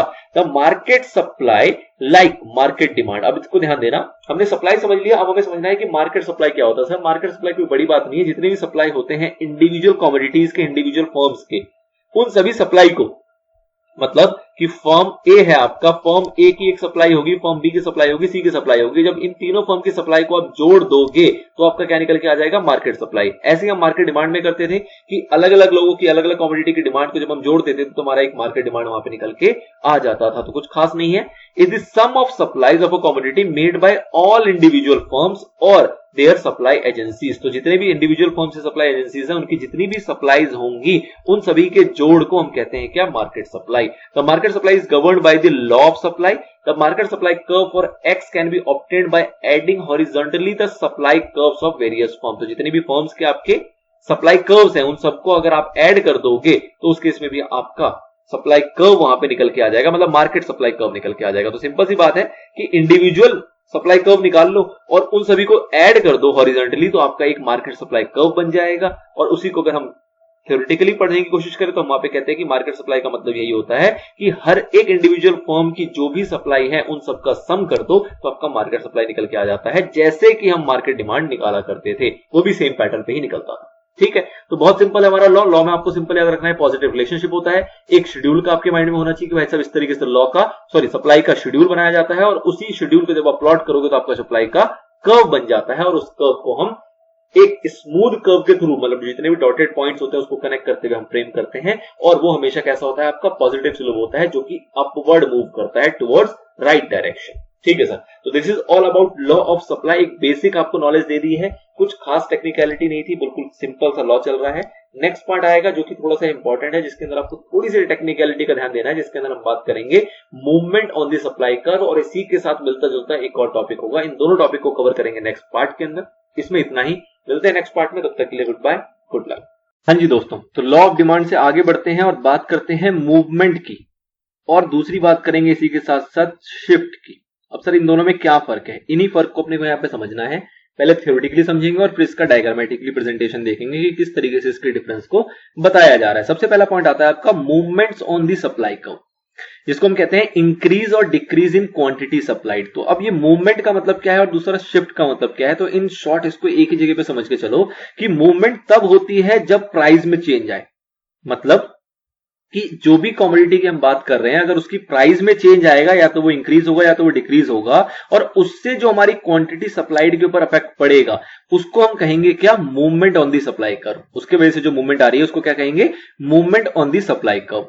और शिफ्ट कब होगा सर, शिफ्ट तब होगा जब प्राइस में कोई चेंज नहीं है और प्राइस के अलावा जितने भी अदर फैक्टर्स थे उनमें चेंज आ रहा है और उसकी वजह से क्वांटिटी सप्लाइड आपकी बदल रही है। इसको सर ऐसे भी समझ सकते हो कि अगर हम कहते हैं कि गुड्स की अपनी प्राइस में चेंज आया और उससे क्वांटिटी सप्लाइड में चेंज आया तो उसको हम कहते हैं क्या, movements on the supply curve. और वही हम कहते हैं कि प्राइस में चेंज नहीं आया, लेट्स से रिलेटेड प्राइस, जो रिलेटेड कमोडिटी है उसकी प्राइस में चेंज आया, टेक्नोलॉजी में चेंज आया, आपकी कंपटीशन में चेंज आया, इन चीजों की वजह से या स्केल ऑफ प्रोडक्शन में चेंज आया, उन चीजों की वजह से जब क्वांटिटी सप्लाई आपका अफेक्ट होता है तो तब आपका क्रिएट होता है shift of demand supply curve, shift of supply curve. ठीक है सर, तो ये दो बेसिक डिफरेंस है, इन्हीं दोनों चीजों को अपने को एनालाइज कर लेना है। छोटे छोटे पार्ट्स हैं बट एग्जाम में पूछ लिए जाते हैं और उसमें थोड़ी सी कंफ्यूजन बनी रहती है, तो इसलिए इसको क्लियर करना और रीड करना बहुत जरूरी है। क्या कह रहे हैं, when the supply of a good increase as a result of increase in its price, जैसी प्राइस बढ़ी उसकी सप्लाई बढ़ गई, we say that there is a increase in quantity supplied। Obvious सी बात है कि जब प्राइस बढ़ेगा तो उसकी सप्लाई बढ़ेगी और उसको हम क्या बोलते हैं कि सप्लाई बढ़ने का मतलब क्या है कि क्वांटिटी सप्लाइड जो है वो इंक्रीज हुआ है and there is a upward movement. ये जो मूवमेंट होगा ये कैसा होगा, ये हमारा अपवर्ड मूवमेंट जाएगा सप्लाई कर्व के अंदर। ठीक है, the reverse is the case when there is a fall in the price of the goods. अब रिवर्स कब होगा, जब आपका अगर प्राइस फॉल करेगा तो ऑब्वियस सी बात है कि सप्लाई फॉल करेगा और सप्लाई फॉल का मतलब क्या है कि क्वांटिटी सप्लाई फॉल करेगा और उस केस में अपवर्ड मूवमेंट नहीं होगा। वो मूवमेंट कैसा होगा, वो मूवमेंट होगा आपका डाउनवर्ड मूवमेंट। ठीक है सर, ये चीज भी अपने को समझ में आती है। इसी चीज को आप ग्राफ में देखने की कोशिश करो, क्या कह रहा है यहां पे कि आपका ये था प्राइस और ये था क्वांटिटी। जैसे ही आपका प्राइस बढ़ा, तो प्राइस बढ़ता है तो आपको पता है कि वैसे ही क्वांटिटी सप्लाई आपकी क्या होती है, इंक्रीज हो जाती है, और जो आपका ये इंटरसेक्टिंग पॉइंट था वो अब बढ़ के यहां से यहां हो गया। तो जब ये यहां से बढ़ के यहां हो जाएगा तो जो भी इसके अंदर ये इंक्रीमेंट आ रहा है, जो भी ये इंक्रीमेंट आ रहा है, इसको क्या बोलोगे आप, अपवर्ड मूवमेंट है, और ये कहलाता है movement on the demand, sorry supply curve. ये कहलाता है क्या, movement on the supply curve. और इसी का अपोजिट क्या होगा कि लेट्स से आपकी प्राइस इतनी थी, अब प्राइस आपकी यहां से अगर यहां फॉल कर जाएगी तो क्वांटिटी जो था वो भी यहां से यहां फॉल कर जाएगा, और ओवरऑल जो आपका सिचुएशन है वो यहां से घट के आपका इस तरफ आएगा। ये आपका क्या होगा, अपवर्ड नहीं डाउनवर्ड मूवमेंट, और इसको हम बोलेंगे decrease in the supply curve. मतलब ये भी मूवमेंट है जो कि डाउनवर्ड कर रहा है आपका मूवमेंट। ठीक है, तो आपको मूवमेंट को समझना है। मूवमेंट का जो फर्क पड़ेगा वो हमेशा किससे पड़ेगा, इसी कमोडिटी के अपने प्राइस से। अगर प्राइस की वजह से क्वांटिटी सप्लाइड आपका या तो बढ़ेगा या तो घटेगा, जो भी सिनेरियो होगा, क्यों, क्योंकि प्राइस के अंदर चेंज आ रहा है, तो वो आपका मूवमेंट कहलाता है। वो अपवर्ड भी हो सकता है और वो डाउनवर्ड भी हो सकता है। नेक्स्ट आता है आपका, जिसके कहते हैं हम शिफ्ट इन सप्लाई कर्व। यहां पे भी हमारी सप्लाई बढ़ेगी या घटेगी वो बात तो ठीक है, बट यहां पे जो सप्लाई कर्व के अंदर शिफ्ट आ रहा है वो प्राइस की वजह से नहीं आ रहा है, अदर देन प्राइस आ रहा है। ठीक है, चलिए sir, when the supply curve bodily shift towards the right as a result of change in one of its factor that influence the quantity supplied other than the commodity's own price। मतलब commodity के अपने price को छोड़ के और किसी भी factor के वजह से आपका क्वांटिटी सप्लाई जो है वो इन्फ्लुएंस्ड हो रहा है। इन्फ्लुएंस का मतलब कि या तो वो बढ़ रहा है या तो वो घट रहा है, कुछ भी हो रहा हो, तो उसे हम कहते हैं we say there is a increase in supply. When these factor cause the supply curve shift to left, अगर ऐसा हो जाए कि इन फैक्टर की वजह से सप्लाई कर्व हमारा लेफ्ट में शिफ्ट करेगा तो उसको हम बोलेंगे डिक्रीज इन सप्लाई। मतलब वो फैक्टर्स का अपोजिट रिएक्शन पड़ रहा है। इसी चीज को आप ग्राफ में समझने की कोशिश करो, क्या कहना चाह रहा है यहां पे। ये आपका मान लो एक कर्व यहां पे इन्होंने ड्राफ्ट किया। अब ये क्या कह रहे हैं कि भाई साहब प्राइस जो थी ना, लेट से मैं कह रहा हूं कि प्राइस जो थी वो ये थी, ठीक है, ये प्राइस पे आपका ये क्वांटिटी था यहां पे। अब हमने प्राइस को बढ़ाते तो ऑब्वियस ही बात है फिर क्वांटिटी बढ़ती, कोई दिक्कत नहीं है। लेकिन अब हम कह रहे हैं कि प्राइस को हमने नहीं बढ़ाया, पहले इंटरसेक्टिंग पॉइंट यहां था, अब इसी प्राइस पे इंटरसेक्टिंग पॉइंट यहां आ गया और क्वांटिटी सप्लाई आपकी यहां आ रही है। मतलब ये जो आपका है राइट में शिफ्ट कर रहा है। ठीक है ना, ये जो कर्व था आपका एक इस तरीके से बन रहा था, वो अब राइट में जा रहा है, वो इस तरीके से बन रहा है, ऑल्दो प्राइस में कोई चेंज नहीं है। तो अब इसके अंदर क्वांटिटी सप्लाई में क्यों चेंज आ रहा है, तो आपने देखे और भी फैक्टर्स होते हैं प्राइस के अलावा। रिलेटेड गुड्स की वजह से फर्क पड़ रहा है, टेक्नोलॉजी की वजह से फर्क पड़ रहा है, कंपटीशन की वजह से फर्क पड़ रहा है, या और कोई भी कारण है जिसकी वजह से फर्क पड़ रहा है। और ये जो कर्व है हमारा शिफ्ट कर रहा है राइट साइड में। अब ये अपवर्ड नहीं होगा। अपवर्ड कब होता, जब प्राइस भी बढ़ता, क्वांटिटी बढ़ता, तो हम कहते हैं कि ये अपवर्ड की तरफ जाता है, कुछ इस तरीके से जाता है। लेकिन अब ये अपवर्ड नहीं जाएगा, ये सीधा सीधा राइट में जा रहा है, तो इसको कहते हैं हम राइटवर्ड शिफ्ट है। तो राइटवर्ड शिफ्ट कब होगा, जब प्राइस के अलावा और किसी फैक्टर्स का इंपैक्ट पड़ रहा है पॉजिटिव। पॉजिटिव का मतलब कि उस इंपैक्ट की वजह से हमारी जो सप्लाई है वो बढ़ रही है, तो राइटवर्ड शिफ्ट करेगा और उसको हम बोलेंगे इंक्रीज इन क्वांटिटी सप्लाइड, जिसको हम बोलते हैं शिफ्ट इन सप्लाई कर्व। और वही इसका अपोजिट होगा आपका कि जब प्राइस तो यही रही, इसी प्राइस पे क्वांटिटी चल रही थी आपकी, लेकिन अब इसके साथ क्या हुआ, आपका क्वांटिटी सप्लाई जो हो गया वो कम हो गया। पहले इंटरसेक्टिंग पॉइंट आपका यहां था, अब वो यहां आ गया, प्राइस में हमने कोई चेंज नहीं किया, लेकिन क्वांटिटी सप्लाई आपकी घट के इधर से इधर आ गई। रीजन भी अगेन कुछ कि टेक्नोलॉजी आपकी महंगी हो गई होगी, कॉस्ट ऑफ प्रोडक्शन आपका बढ़ गया होगा, या फिर कंपटीशन आपका मोनोपोलिस्टिक हो गया होगा, कोई भी ऐसी रीजन रही होगी, या फिर आपके जो नंबर ऑफ फर्म्स थे मार्केट के अंदर वो कम हो गए, तो ओवरऑल जो आपका सप्लाई है वो कम हो गया, क्वांटिटी सप्लाई जो है वो कम हो गया by any reason other than price. तो उसको हम बोलेंगे कि ये आपका लेफ्ट में शिफ्ट किया, ये लेफ्टवर्ड शिफ्ट है किसका, सप्लाई कर्व का, और इसको हम कहते हैं शिफ्ट इन सप्लाई कर्व, लेकिन वो आपका लेफ्ट में शिफ्ट कर रहा है और ये आपका था राइट में।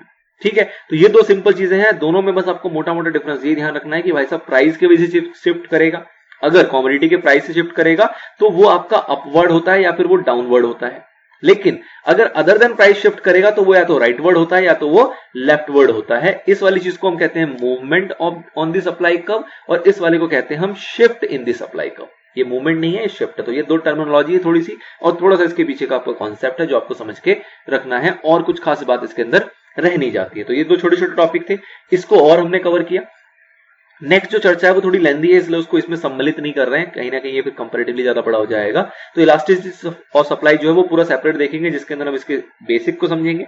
कितने टाइप की इलास्टिसिटी होती है, तो आपने 5 टाइप की इलास्टिसिटी देखी हुई थी, वो सारी चीजें यहाँ पे भी डिस्कस की जाएंगी। वही टाइप्स ऑफ इलास्टिसिटी जो हमने वहां पीछे पढ़ी थी वही चीजें यहाँ पे भी आएगी। तो ये पूरा एक पार्ट में लेके चलते हैं।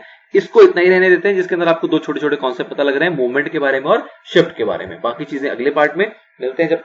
तब तक के लिए गुड बाय, गुड लक। हाँ जी दोस्तों, तो जिस तरीके से आपका elasticity of demand important area था, उसी तरीके से इलास्टिसिटी ऑफ सप्लाई जो है ये भी आपका एक इंपॉर्टेंट एरिया है, जिसके अंदर आपको हर टाइप की इलास्टिसिटी को समझना होगा, इसके बेसिक फॉर्मूले को समझना होगा कि किस तरीके से इसको कैलकुलेट किया जाता है। ऑल्दो कंपैरेटिवली सेम ही चल रहा है, लेकिन इसके सारे जो टाइप्स हैं कि किस किस टाइप की इलास्टिसिटी हो सकती है, वही 5 टाइप है जो आपने डिमांड में देखे हैं, उसी चीज को आप समझना है, लेकिन वो सप्लाई के सेंस में आपको उसको इंटरप्रेट करना है और उसकी एक अंडरस्टैंडिंग आपको अपने माइंड में बना के चलनी है। तो फटाफट से देखते हैं इलास्टिसिटी ऑफ सप्लाई में क्या चीजें हैं। The elasticity of supply is defined as, तो बताओ जी क्या होता है इलास्टिसिटी का मतलब क्या होता है। तो हम मोटा मोटा क्या देखना चाहते हैं, हम देखना चाहते हैं डिग्री ऑफ रिस्पॉन्सिवनेस। किसके ऊपर सर? हम देखना चाहते हैं कि क्या प्रभाव पड़ रहा है किसके ऊपर, क्वांटिटी सप्लाई के ऊपर। किससे related? Of a goods to change in its price, मतलब कि अगर प्राइस में चेंज आ रहा है तो उससे फर्क तो पड़ता है क्वांटिटी सप्लाइड में। ये अपने को समझ में आ गया कि अगर प्राइस बढ़ाते हैं तो क्वांटिटी सप्लाई बढ़ जाती है, प्राइस घटाते हैं तो क्वांटिटी सप्लाई घट जाती है, लेकिन कितना डिग्री क्या है, कितना फर्क पड़ता है। अगर मैं 10% प्राइस बढ़ाता हूं तो कितना फर्क पड़ता है, 20%, 30%, कितना प्रभाव पड़ता है। तो उस रिस्पॉन्सिवनेस को हम समझने के लिए समझते हैं इलास्टिसिटी को। कई बार ऐसा भी होगा कि आप प्राइस बढ़ाओगे कोई फर्क नहीं पड़ेगा, तो उसको बोलेंगे इन इलास्टिक है वो, ठीक है ना, वो बिल्कुल भी हाईली इन इलास्टिक कैटेगरी में आ जाएगा। तो हमने को ये सारी चीजें समझनी है। इसके अंदर 5 कैटेगरी है, वो 5 कैटेगरी को आपको 1 बाय 1 समझना है, और कुल मिलाकर हम जानना चाहते हैं कि प्रभाव पड़ रहा है तो कितना पड़ रहा है, और नहीं पड़ रहा तो क्या रीजन है उसके पीछे, और उस केस में आपकी इलास्टिसिटी क्या कहलाती है। ठीक है sir. Elasticity of supply is measured by dividing the percentage change in quantity supplied of a goods by percentage change in its price. तो सेम फॉर्मूला है आपका, यही पहले भी था कि percentage change in quantity supplied निकालो और उसको डिवाइड कर दो परसेंटेज चेंज इन प्राइस के साथ, तो वो आपका एक फॉर्मूला बन जाता है इलास्टिसिटी ऑफ सप्लाई का। इसको आप ऐसे भी लिखते हो, कैसे? Change in quantity supply divide में क्वांटिटी सप्लाइड, और चेंज इन प्राइस डिवाइड में प्राइस। इसको अगर हम कोट करें तो चेंज इन क्वांटिटी सप्लाइड ये हो गया, और क्वांटिटी सप्लाइड जो ओरिजिनल है वो ये है। ऐसे चेंज इन प्राइस ये है और एक्चुअल का प्राइस ये है। जब इसको आप और सॉल्व करोगे तो ऑब्वियसली बात है आपका change in quantity supplied divide by change in price, और ये इक्वल टू नहीं है, ये मल्टीप्लाई होगा, यहाँ पे multiply by price divide by quantity supplied. ठीक है, ये बेसिक फॉर्मूला, ये फॉर्मूला आपने डिमांड के टाइम में भी देखा था, वही फॉर्मूला है, कुछ चेंज उसके अंदर आया नहीं है। इसको एग्जांपल के थ्रू समझ लेते हैं एक बार फटाफट से। एग्जांपल दिया गया है कि सपोज करो प्राइस है कमोडिटी की जो कि इंक्रीज हो जाती है 2000 से 2100, 100 रुपए इसके अंदर प्राइस बढ़ गया। कॉन्सिक्वेंटली जो क्वांटिटी सप्लाइड है वो 2500 से 3000 हो गया। तो ऑब्वियसली बात है रिजल्ट तो आ रहा है, मतलब रिस्पॉन्स तो है यहाँ पे कितना कि जैसे प्राइस बढ़ा वैसी क्वांटिटी सप्लाइड भी है वो बढ़ गया, लेकिन आपको पहचानना है कि कितनी इलास्टिसिटी है वो बताओ मेजर करके। तो कैसे निकालोगे? तो आप बोलोगे चेंज इन क्वांटिटी कितनी हुई 500, और चेंज इन प्राइस कितना है आपका 100, एक्चुअल में प्राइस कितना था 2000, और एक्चुअल में क्वांटिटी कितनी थी 2500। इसको फॉर्मूले में पुट करेंगे और हमारा आंसर निकल के आएगा 4। This is what elasticity of supply. तो कितनी इलास्टिसिटी है, ये आपका पॉजिटिव है और हाईली इलास्टिक दिखा रहा है इसको कि वो आपका मोर देन 1 है। तो मोर देन 1 का मतलब होता है कि हाईली इलास्टिक है। अब मुद्दा यह है कि भाई साहब इलास्टिसिटी ऑफ सप्लाई हम निकाल तो लेंगे, लेकिन इसको नाम क्या देंगे? तो उसके लिए आपको 5 नाम ध्यान में रखने की। अगर रिजल्ट ये आया तो उसका मतलब ये होता है, अगर रिजल्ट ये आया तो उसका मतलब ये होता है। मतलब कि मोर देन 1 आया तो क्या होगा, लेस देन 1 आया तो क्या होगा, इक्वल टू 1 आया तो क्या होगा, 0 आएगा तो क्या होगा, इंफिनिटी आएगा तो क्या होगा। तो इन 5 सिनेरियो के आपके नाम होते हैं, उन नाम को आपको और ध्यान रखना है। क्यों? क्योंकि आपको दिया तो होगा, या तो आपको निकालने को दिया होगा, और उसके बाद आपसे ये भी पूछा जाएगा कि बताओ इसको क्या नाम दें, क्या नाम है इसका, ये क्या कहलाएगा, वो नाम आपको पता होना चाहिए। अगर रिजल्ट आपका मोर देन 1 आया तो उसको क्या कहते हैं, लेस देन 1 आया तो क्या कहते हैं, इक्वल टू 1 है तो क्या कहते हैं, 0 है तो क्या कहते हैं, और इंफिनिटी आ जाए तो उसे क्या कहते हैं। तो इन 5 नाम को आपको समझना है। ऑल्दो ये 5 नाम आपने देखे हैं जब आपने डिमांड पढ़ा था। तो चलिए सर, क्या है सबसे पहला आता है आपका perfectly in elastic supply. In elastic supply का मतलब क्या है? जहां पे आपकी इलास्टिसिटी ऑफ सप्लाई जो होगी वो होगी 0, मतलब कोई फर्क ही नहीं पड़ता भाई साहब, आप प्राइस बढ़ा लो प्राइस घटा लो, क्वांटिटी सप्लाई जितनी है उतनी ही थी उतनी ही रहेगी, कोई उससे उसका कोई प्रभाव नहीं पड़ रहा है। तो उसको कहते हैं हम perfectly in elastic supply. If as a result of change in its price the quantity supplied of a goods remain unchanged, मतलब क्वांटिटी सप्लाई में कोई फर्क नहीं पड़ रहा है, इसको कहते हैं इलास्टिसिटी ऑफ सप्लाई इज 0, और the good had perfectly in elastic supply. जो मेन नाम है उसका वो यही है, perfectly in elastic supply. The vertical supplied curve in figure 22 shows that irrespective of price change the quantity supplied remains the unchanged, मतलब price आप यहां से यहां से यहां से यहां कुछ भी ले आओ, जो क्वांटिटी सप्लाइड है वो आपकी ऐसी थी और ऐसी ही रहेगी, उसके अंदर कोई प्रभाव नहीं पड़ेगा। This is the type 1। Number 2 आता है आपका relatively less elastic supply. Less elastic supply का मतलब क्या होगा, जब आपका लेस देन 1 होगा, मतलब इलास्टिक तो है लेकिन कम इलास्टिक है। तो कम इलास्टिक का मतलब क्या है कि आपका लेस देन 1 रिजल्ट निकल के आता है। जो इलास्टिसिटी आप निकाल रहे हो, दिस इज लेस देन 1, ये 1 से कम है, ये 1 से कम फिगर आ रही है, 0 से ज्यादा है लेकिन 1 से कम है। ठीक है सर, तो मतलब 0 से 1 के बीच में होता है तो उसको हम बोलते हैं कि वो रिलेटिवली लेस इलास्टिक सप्लाई है। ऐसा कब होगा, ऐसा तब होगा if as a result of change in its price of a good its supply changes less than proportionately. मतलब कि भाई साहब चेंज जितना प्राइस में आया है, लेट्स से 10% चेंज प्राइस में आया है, तो सप्लाई के अंदर जो चेंज आया है वो लेस देन 10% होगा। मतलब क्या हुआ सर कि अगर 10% मैं कहता हूं प्राइस चेंज हुआ तो सप्लाई हमारी 8% चेंज हो रही है, या 10% चेंज हुआ तो 9% चेंज हो रही है, 10% चेंज हुआ तो 1% चेंज हो रही है। मतलब जो भी चेंज हो रहा है वो 10 से कम है, तो उसको हम बोलते हैं कि उस केस में आपका जो रिजल्ट आएगा वो आपका 1 से कम आएगा, 0 से ज्यादा आएगा, और उसको नाम देते हैं हम रिलेटिवली लेस इलास्टिक सप्लाई। इसी चीज को यहां पे लिखा गया है, if as a result of change in its price of good its supply changes less than proportionately. Less than proportionately का मतलब है कि जितना प्राइस में चेंज आया उससे कम चेंज आया है सप्लाई के अंदर। We say that the supply of a goods is relatively less elastic और elasticity of supply is less than 1। Figure 23 इसके ऊपर बनाया गया है जहां पर हम इसको समझने की कोशिश कर रहे हैं और आपको भी ये इजीली समझ में आ जाएगा। कैसे सर, ये देखो जो आपका प्राइस है वो प्राइस कितना चेंज हुआ, लेट्स से मैं कहता हूं प्राइस में 20% चेंज हुआ। ये मार्जिन देखो काफी ज्यादा दिख रहा है आपको। ये मैं कह रहा हूं कि लेट्स से 20% प्राइस चेंज हुआ आपका, लेकिन क्वांटिटी सप्लाई जो चेंज हुआ है वो 15% ही हुआ, मतलब उससे कम हुआ। तो ऐसी सिचुएशन को हम कहते हैं कि ये लेस देन 1 की कैटेगरी है, मतलब रिलेटिवली लेस इलास्टिक है। इलास्टिसिटी तो है लेकिन लेस इलास्टिक है, मतलब ये लेस देन 1 है, 0 से ज्यादा है लेकिन लेस देन 1 है। तो वो आपको ऐसे दिखेगा कि जब प्राइस के अंदर चेंज ज्यादा हो लेकिन सप्लाई के अंदर चेंज उससे कम हो तो वो लेस देन 1 होता है। और इसी का उल्टा हो जाएगा जब प्राइस के अंदर चेंज कम होगा और सप्लाई के अंदर चेंज ज्यादा हो जाएगा, जो कि हमारा अगला पार्ट है जिसको हम कहते हैं रिलेटिवली ग्रेटर इलास्टिक सप्लाई।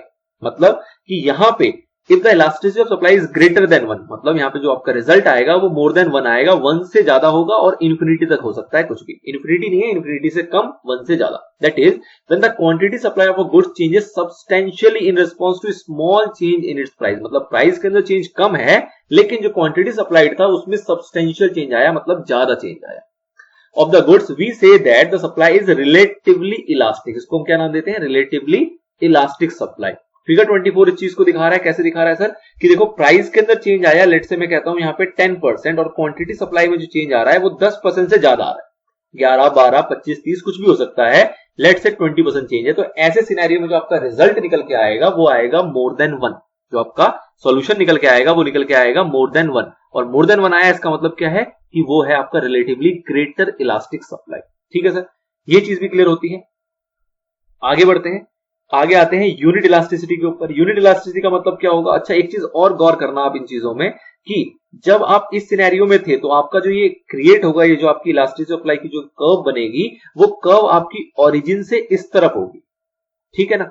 और जब आप सेकंड क्राइटेरिया में आओगे, जब आपकी ग्रेटर की बात होती है, जब मोर देन 1 की बात करते हैं, तो उस केस में वो ओरिजिन को पार कर जाता है। मतलब कि पहले सिनेरियो में आपका जो कर्व था वो कुछ इस तरीके से यहां पे बन के आ रहा था।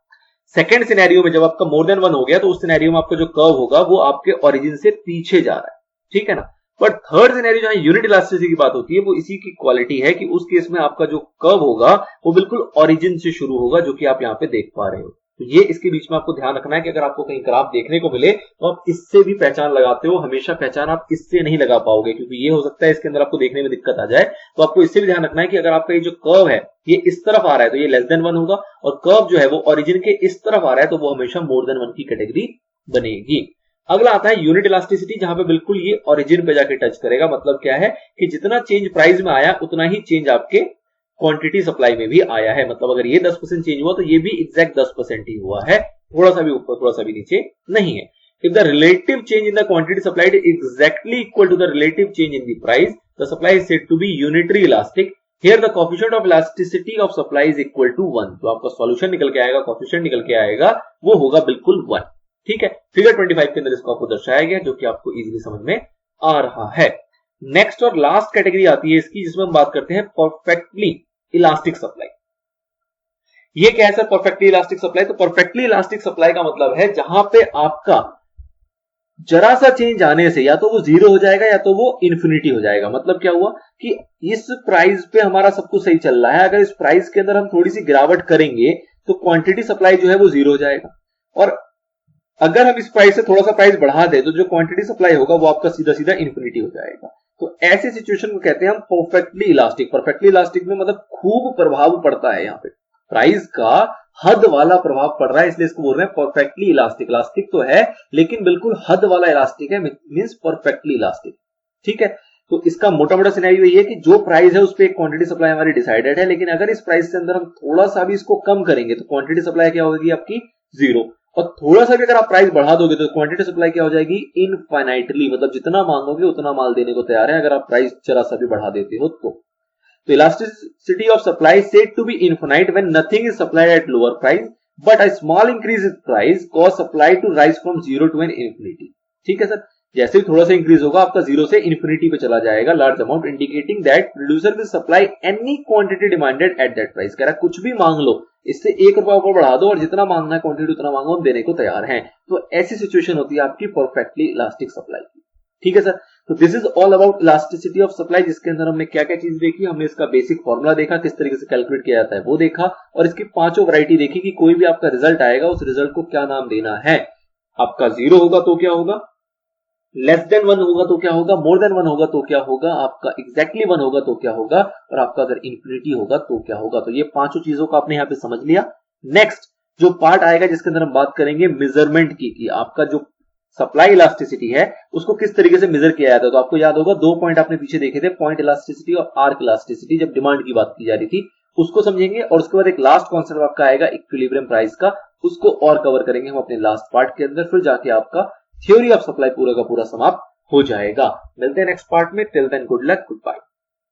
हाँ जी दोस्तों, तो कैसे की जाती है सप्लाई इलास्टिसिटी की कैलकुलेशन। तो अगर आपको ध्यान हो कि जब हमने डिमांड में देखा था, जब हम डिमांड वाले एरिया में थे तो वहां पे हमने देखा था कि प्राइस इलास्टिसिटी कैसे निकाला जाता है। ठीक है सर, जब हमने प्राइस इलास्टिसिटी देख रहे थे तो इस प्राइस इलास्टिसिटी के अंदर हमने इसका बेसिक फॉर्मूला देखा था, फिर इसके अंदर 2 वैरायटी और देखी थी, ऑल्दो हमने 2 से ज्यादा देखी थी, बट 2 वैरायटी एक ऐसी थी जो कि हमने वहां पे भी कवर की थी, जिसका नाम था पॉइंट इलास्टिसिटी और दूसरे वाले का नाम था आर्क इलास्टिसिटी। अब आपको याद रखना पड़ेगा उसी का बेस लेते हुए कि सर क्या जरूरत पड़ती है पॉइंट इलास्टिसिटी की और क्या जरूरत पड़ती है आर्क इलास्टिसिटी की। तो पॉइंट इलास्टिसिटी हम तब निकालते हैं जब बहुत सारी चेंजेस हो उसके अंदर, प्राइस के अंदर बहुत सारा चेंज है, तो हम कहते हैं भाई साहब हर सिचुएशन पे हम नहीं निकाल सकते, तो हम कहते हैं किसी एक पॉइंट पे निकालने की कोशिश करते हैं। मतलब एक आपका कर्व बनता था डिमांड का, हम कहते थे इसके अंदर ये बहुत सारे चेंजेस है, किसी एक पॉइंट के ऊपर कैलकुलेट करो और उसको हम नाम देते थे पॉइंट इलास्टिसिटी का। ठीक है, सेम सिनेरियो वहां पे आपकी सप्लाई इलास्टिसिटी निकलेगी जिसके अंदर पॉइंट इलास्टिसिटी का सेम कॉन्सेप्ट है। दूसरा आपका आएगा आर्क इलास्टिसिटी। आर्क इलास्टिसिटी कैसे निकालते थे सर, आर्क इलास्टिसिटी हम तब निकालते थे जब आपके पास 2 सिचुएशन हो, मतलब 2 चेंजेस हो कि आपको ये नहीं पता कि ओरिजिनल प्राइस क्या था और आपको ये नहीं पता कि न्यू वाला प्राइस कौन सा है। तो हम उस केस में हम क्या करते थे कि हमें ये नहीं पता जब ओरिजिनल प्राइस और न्यू प्राइस, तो हम कहते थे कि आर्क इलास्टिसिटी निकालो जब आपको क्लैरिटी ना हो कि किसको बेस लेना है। क्यों? क्योंकि अगर आपको ओरिजिनल प्राइस पता होगा तो आप उसी की मदद से चेंज इन प्राइस निकालोगे और तब जाके आप कैलकुलेट कर पाते हो। लेकिन जब हम कहते हैं कि हमें यही नहीं पता कि ओरिजिनल प्राइस कौन सा और न्यू प्राइस कौन सा है, ओरिजिनल क्वांटिटी कितनी है और न्यू क्वांटिटी कौन सी है, तो हम कहते हैं कोई दिक्कत नहीं, ये तो पता है कि 2 क्वांटिटी 2 प्राइस है, लेकिन ये नहीं पता कौन सी ओरिजिनल वाली होगी, मतलब बेस पहचानने में दिक्कत होगी।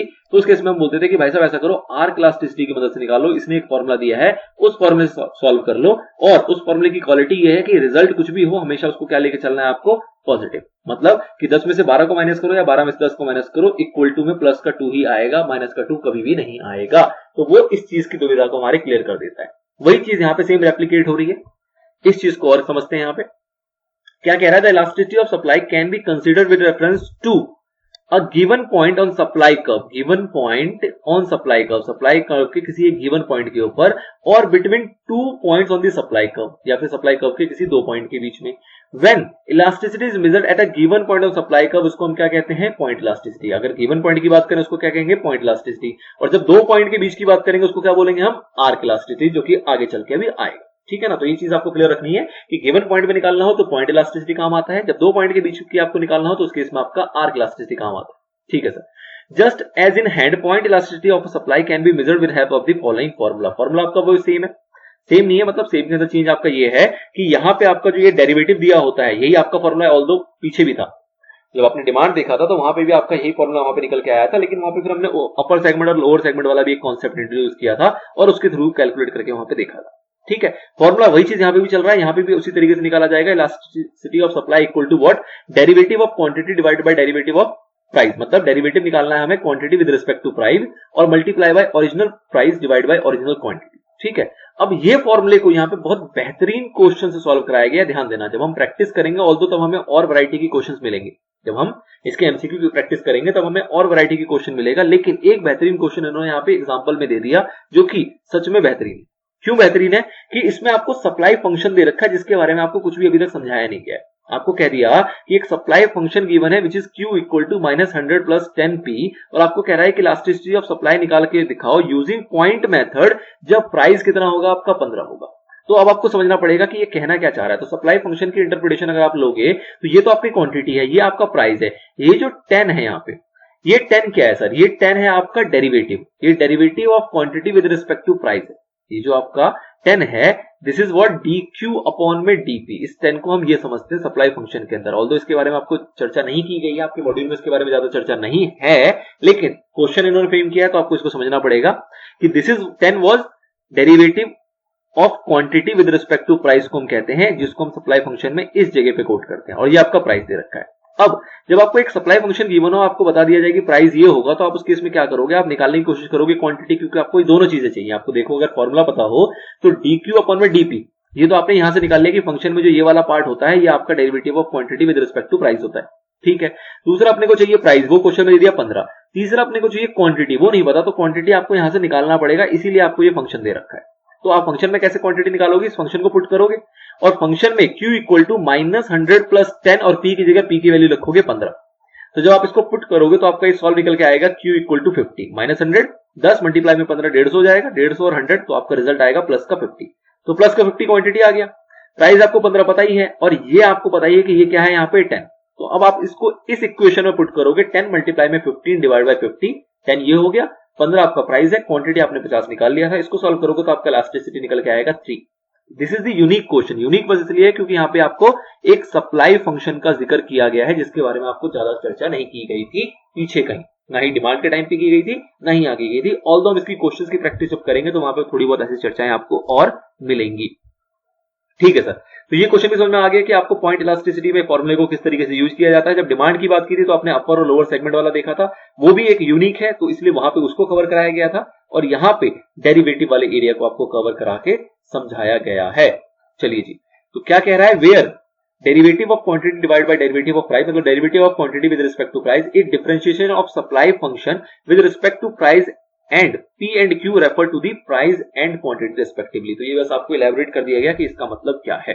चलिए सर, नेक्स्ट आता है आपका आर्क इलास्टिसिटी। आपने ऊपर समझ लिया कि आर्क इलास्टिसिटी निकालने की जरूरत कब होती है? तब होती है when elasticity of supply between two prices can be found out with the help of the following formula। मतलब कि आर्क इलास्टिसिटी आपको तब निकालना है जब आपको एक बेयर लॉजिक है जो हमने डीप में पीछे पढ़ा हुआ है, यहाँ पे उसको और अच्छे से नहीं बताया गया है। यहाँ पे सिंपल बता दिया गया कि भाई साहब दो प्राइसेस हैं, दो क्वांटिटी है अपने पास और अपने को आर्क इलास्टिसिटी निकालना है तो हमें निकाल लेंगे। लेकिन अगर आपको दोनों में से ये पता हो कि कौन सा बेस प्राइस है और कौन सा बेस क्वांटिटी, अगर आपको ये पता हो तो आप इस फॉर्मूले से क्यों निकालोगे? आप तो सीधा सीधा इलास्टिसिटी ऑफ सप्लाई का जो फॉर्मूला उससे निकाल लोगे। लेकिन इस फॉर्मूले की जरूरत तभी पड़ रही है जब आपको ये नहीं पता कि दो प्राइसेस के अंदर से बेस प्राइस कौन सा है, दो क्वांटिटीज के अंदर से बेस क्वांटिटी कौन सा है। तो हम कहते हैं कि भाई साहब उस केस में ये फॉर्मूला लगाओ। ये फॉर्मूला क्या है?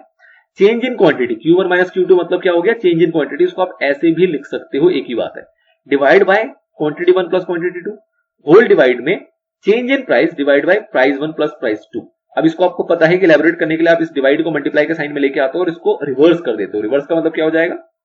Change in quantity divide by quantity 1 plus quantity 2 multiply by price 1 plus price 2 मतलब sum of all prices divide by change in price. अब आपको ये चीज यहाँ पे ध्यान रखनी है कि जो चेंज लिखा गया इसकी क्वालिटी ये है कि आपका नेगेटिव वाला भी रिजल्ट आएगा तो उसको भी आपको पॉजिटिव लेना है और यहाँ भी नेगेटिव आएगा तो भी पॉजिटिव लेना है। प्राइस तो खैर प्लस है तो पॉजिटिव ही होगा, क्वांटिटी भी यहाँ पे प्लस हो रहा है तो ये पॉजिटिव ही होगा। इसका उदाहरण हमने पीछे देखा हुआ है ऑलरेडी जब हमने डिमांड पढ़ा था। ठीक है सर, याद आ गया हमने क्या देखा था।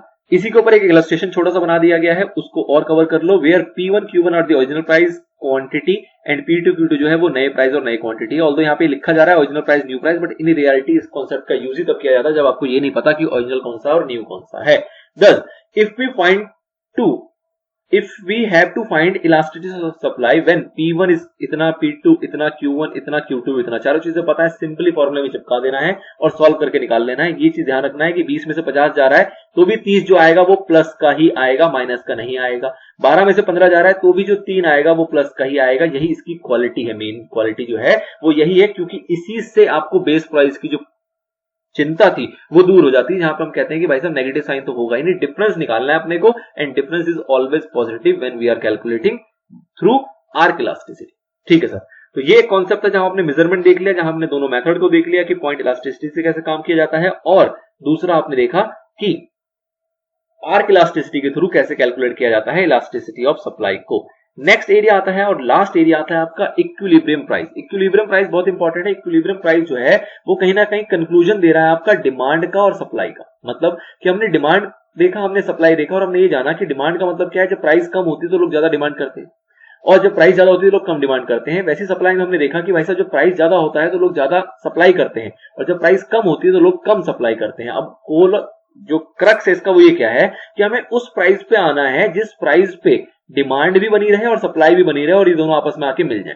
मतलब कि ऐसा प्राइस जिसमें बायर खरीदने को भी तैयार है और सेलर बेचने को भी तैयार है, उस प्राइस को हम क्या बोलते हैं, इक्विलिब्रियम प्राइस। तो इन शॉर्ट आप ऐसा कहते हो कि जहां पे आपका जो क्वांटिटी डिमांडेड है और जो क्वांटिटी सप्लाइड है वो आपस में हाथ मिला लेते हैं, वो आपस में हैंडशेक कर लेते हैं, उसको उस प्राइस को क्या बोलते हैं, उस प्राइस को बोलते हैं हम इक्विलिब्रियम प्राइस। ठीक है, तो इसी सिचुएशन को अपने को समझना है, इसी सिचुएशन को समझेंगे शेड्यूल के थ्रू, और इसी सिचुएशन को समझेंगे हम इसके ग्राफ के थ्रू। ठीक है सर, क्या कह रहा है, equilibrium refers to market situation where quantity demanded is equal to quantity supplied. तो जब ऐसी सिचुएशन आई कि जितना डिमांड किया जा रहा है उतनी ही आपका सप्लायर सप्लाई कर रहा है, तो ऐसी सिचुएशन को कहते हैं हम इक्विलिब्रियम की सिचुएशन है।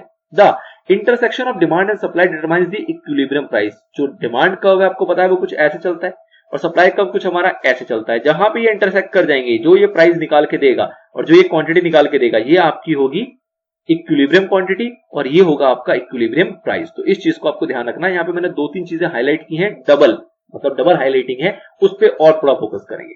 चलिए, at this price the amount that the buyers want to buy is equal to the amount that seller wants to sell. तो ये वो प्राइस है जहां पे अपना बायर जो है वो खरीदने को तैयार है और जो सेलर है वो बेचने को तैयार है। This is equilibrium price.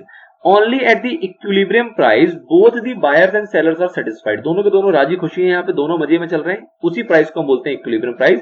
Equilibrium price is also called, बताओ सर क्या कहते हैं इक्विलिब्रियम प्राइस का दूसरा नाम क्या है? This is market clearing price, और this is the important question from your MCQ.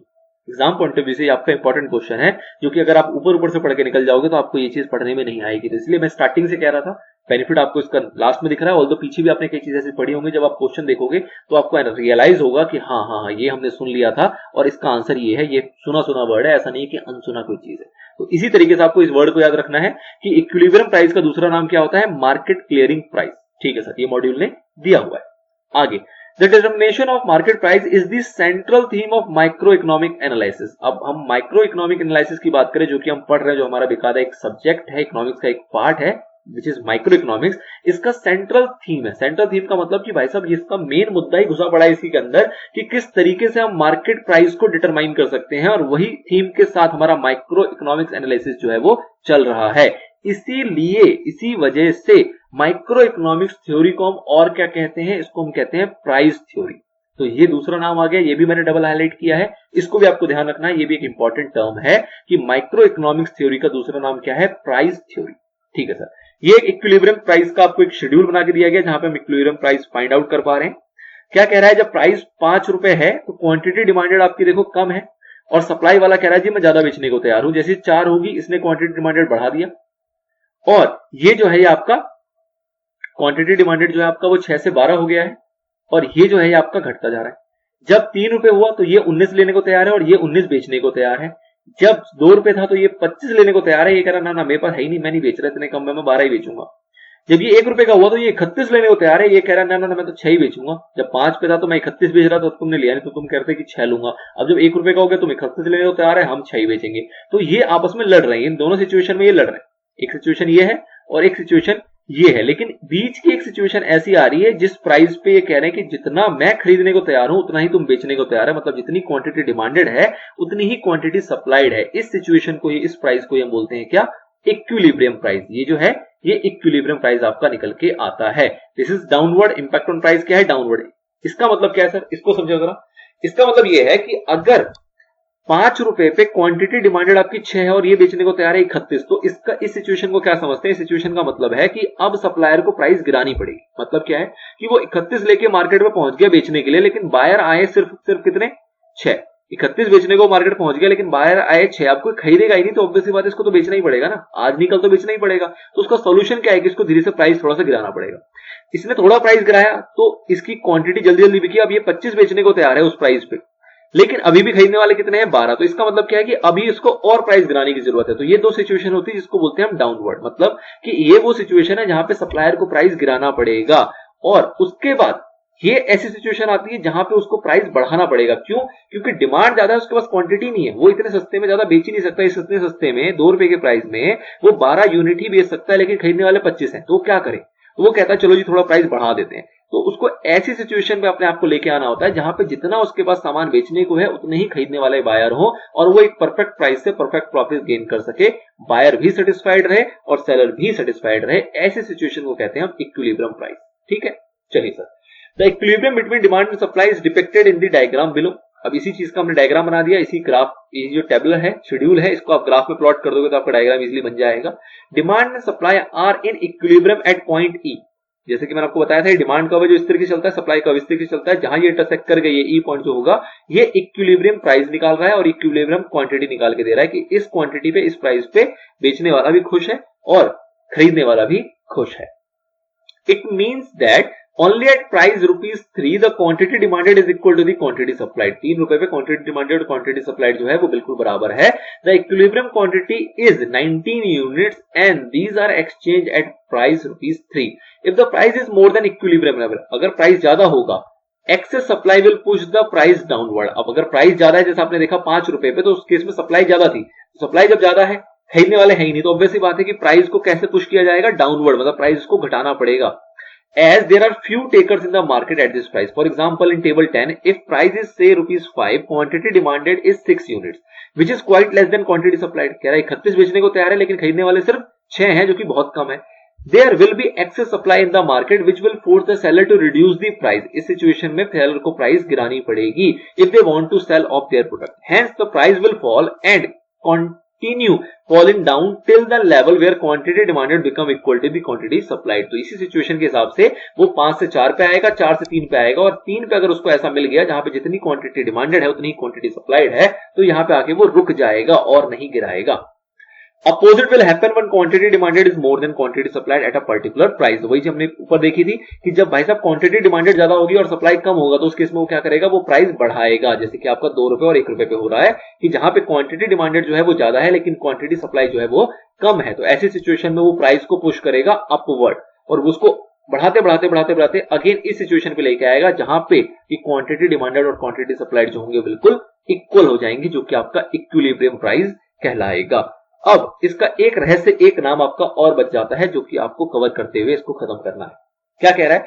The equilibrium price is determined by the intersection between demand and supply. ये चीज हमने समझ ली।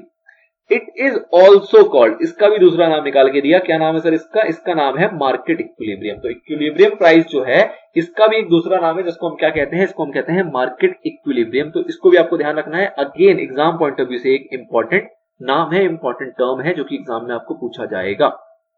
ठीक है sir, this is all about supply. Theory of supply हमारा cover हुआ, और यहां आके आप कह सकते हो कि आपका चैप्टर नंबर 2 जो है वो पूरा पूरा कवर हो गया। अब आपको चैप्टर नंबर 2 पूरा पूरा आ गया होगा।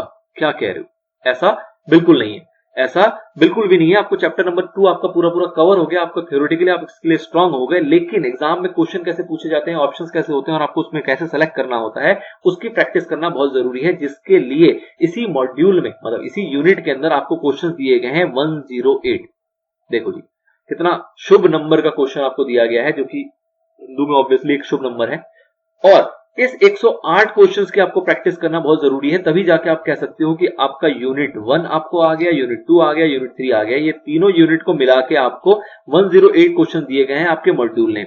अब आप कहते हो कि सर 108 क्वेश्चन एक बच्चा कहेगा कि इससे क्या होगा, ये तो बहुत कम है, एक बच्चा कहेगा बहुत ज्यादा है। देखो ये कम भी हो सकता है आपके पॉइंट ऑफ व्यू से, आपके पॉइंट ऑफ व्यू से ज्यादा भी हो सकता है, बट मैं इतना समझता हूं कि अगर आपका आईसीआई ये मॉड्यूल में छाप के दे रहा है तो ये कुछ सोच समझ के दे रहा है। और अगर मॉड्यूल के क्वेश्चंस को भी आप एटलीस्ट कवर नहीं करते हो या एटमोस्ट कवर नहीं कर सकते हो, दोनों सिनेरियो, अगर कोई बच्चा ऐसा है जो कहता है जी हम तो 500 क्वेश्चन करेंगे इस चैप्टर के, तो भी बच्चे ऐसा है कि तुम्हें 108 क्वेश्चन पहले कवर करना है, उसके बाद बाकी क्वेश्चंस के ऊपर जाना। और कोई कहता है कि नहीं जी हम 50 क्वेश्चन करेंगे, तो आप भी गलत कह रहे हो, आपको भी 108 क्वेश्चन करने हैं किसी भी हालत में। तो कुल मिला के कहने का मतलब ये है कि ये 108 क्वेश्चन अगर आपके मॉड्यूल के अंदर दिए गए हैं तो आपको इसमें से एक क्वेश्चन भी नहीं छोड़ना है। ये आपके दी मोस्ट इंपॉर्टेंट क्वेश्चन हैं। रिमेनिंग जिसको ज्यादा इच्छा हो करने की, वो इससे मिलते जुलते क्वेश्चन आराम से गूगल कर सकता है, आरटीपी वगैरह उठा सकता है, पुराने एग्जाम के क्वेश्चन कर सकता है, उसकी कोई लिमिटेशन नहीं है। स्कैनर वगैरह आप उठा सकते हो, वो सारी आपकी चॉइस है। लेकिन द पॉइंट इज कि 108 क्वेश्चन की आपको प्रैक्टिस करनी है और इसकी एक एक क्वेश्चन की प्रैक्टिस मैं खुद यहाँ पे वीडियो में आपको करा के चलूंगा, इसमें से एक क्वेश्चन भी मैं नहीं छोड़ूंगा, ठीक है। पर वो फर्दर पार्ट्स के अंदर आएंगे, ऑब्वियसली बात है एक पार्ट में 108 क्वेश्चन ना मैं करा पाऊंगा ना आप झेल पाओगे।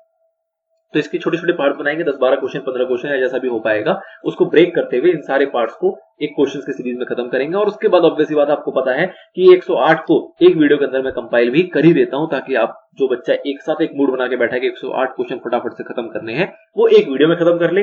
जो बच्चा पार्ट्स में पढ़ना चाहता है वो पार्ट्स के अंदर कवर कर ले। तो दोनों ऑप्शन आपको मिलेगा, पहले हम पार्ट्स के अंदर इसको कवर करेंगे और फिर एक वीडियो के अंदर इस पूरे 108 क्वेश्चन को कंपाइल करके आपके सामने रख देंगे, जिससे आप प्रैक्टिस कर सकते हो, रिविजन कर सकते हो और आपकी तैयारी को स्ट्रांग बनाओगे। ठीक है सर, मिलते हैं नेक्स्ट पार्ट में। एक चीज और ध्यान की 108 क्वेश्चन की हम सीधा सीधा क्वेश्चन आंसर नहीं खेलेंगे, इसकी हम एनालिसिस करेंगे। एनालिसिस का मतलब कि लॉजिक को समझेंगे, क्यों कोई आंसर होता है, क्योंकि ऑब्जेक्टिव इतना आसान नहीं होता। क्यों? क्योंकि आपको कई सारे ऐसे सिचुएशन आएगा जब आपको लगता है कि भाई साहब ये भी आंसर है, ये भी आंसर है, कौन सा अच्छा है।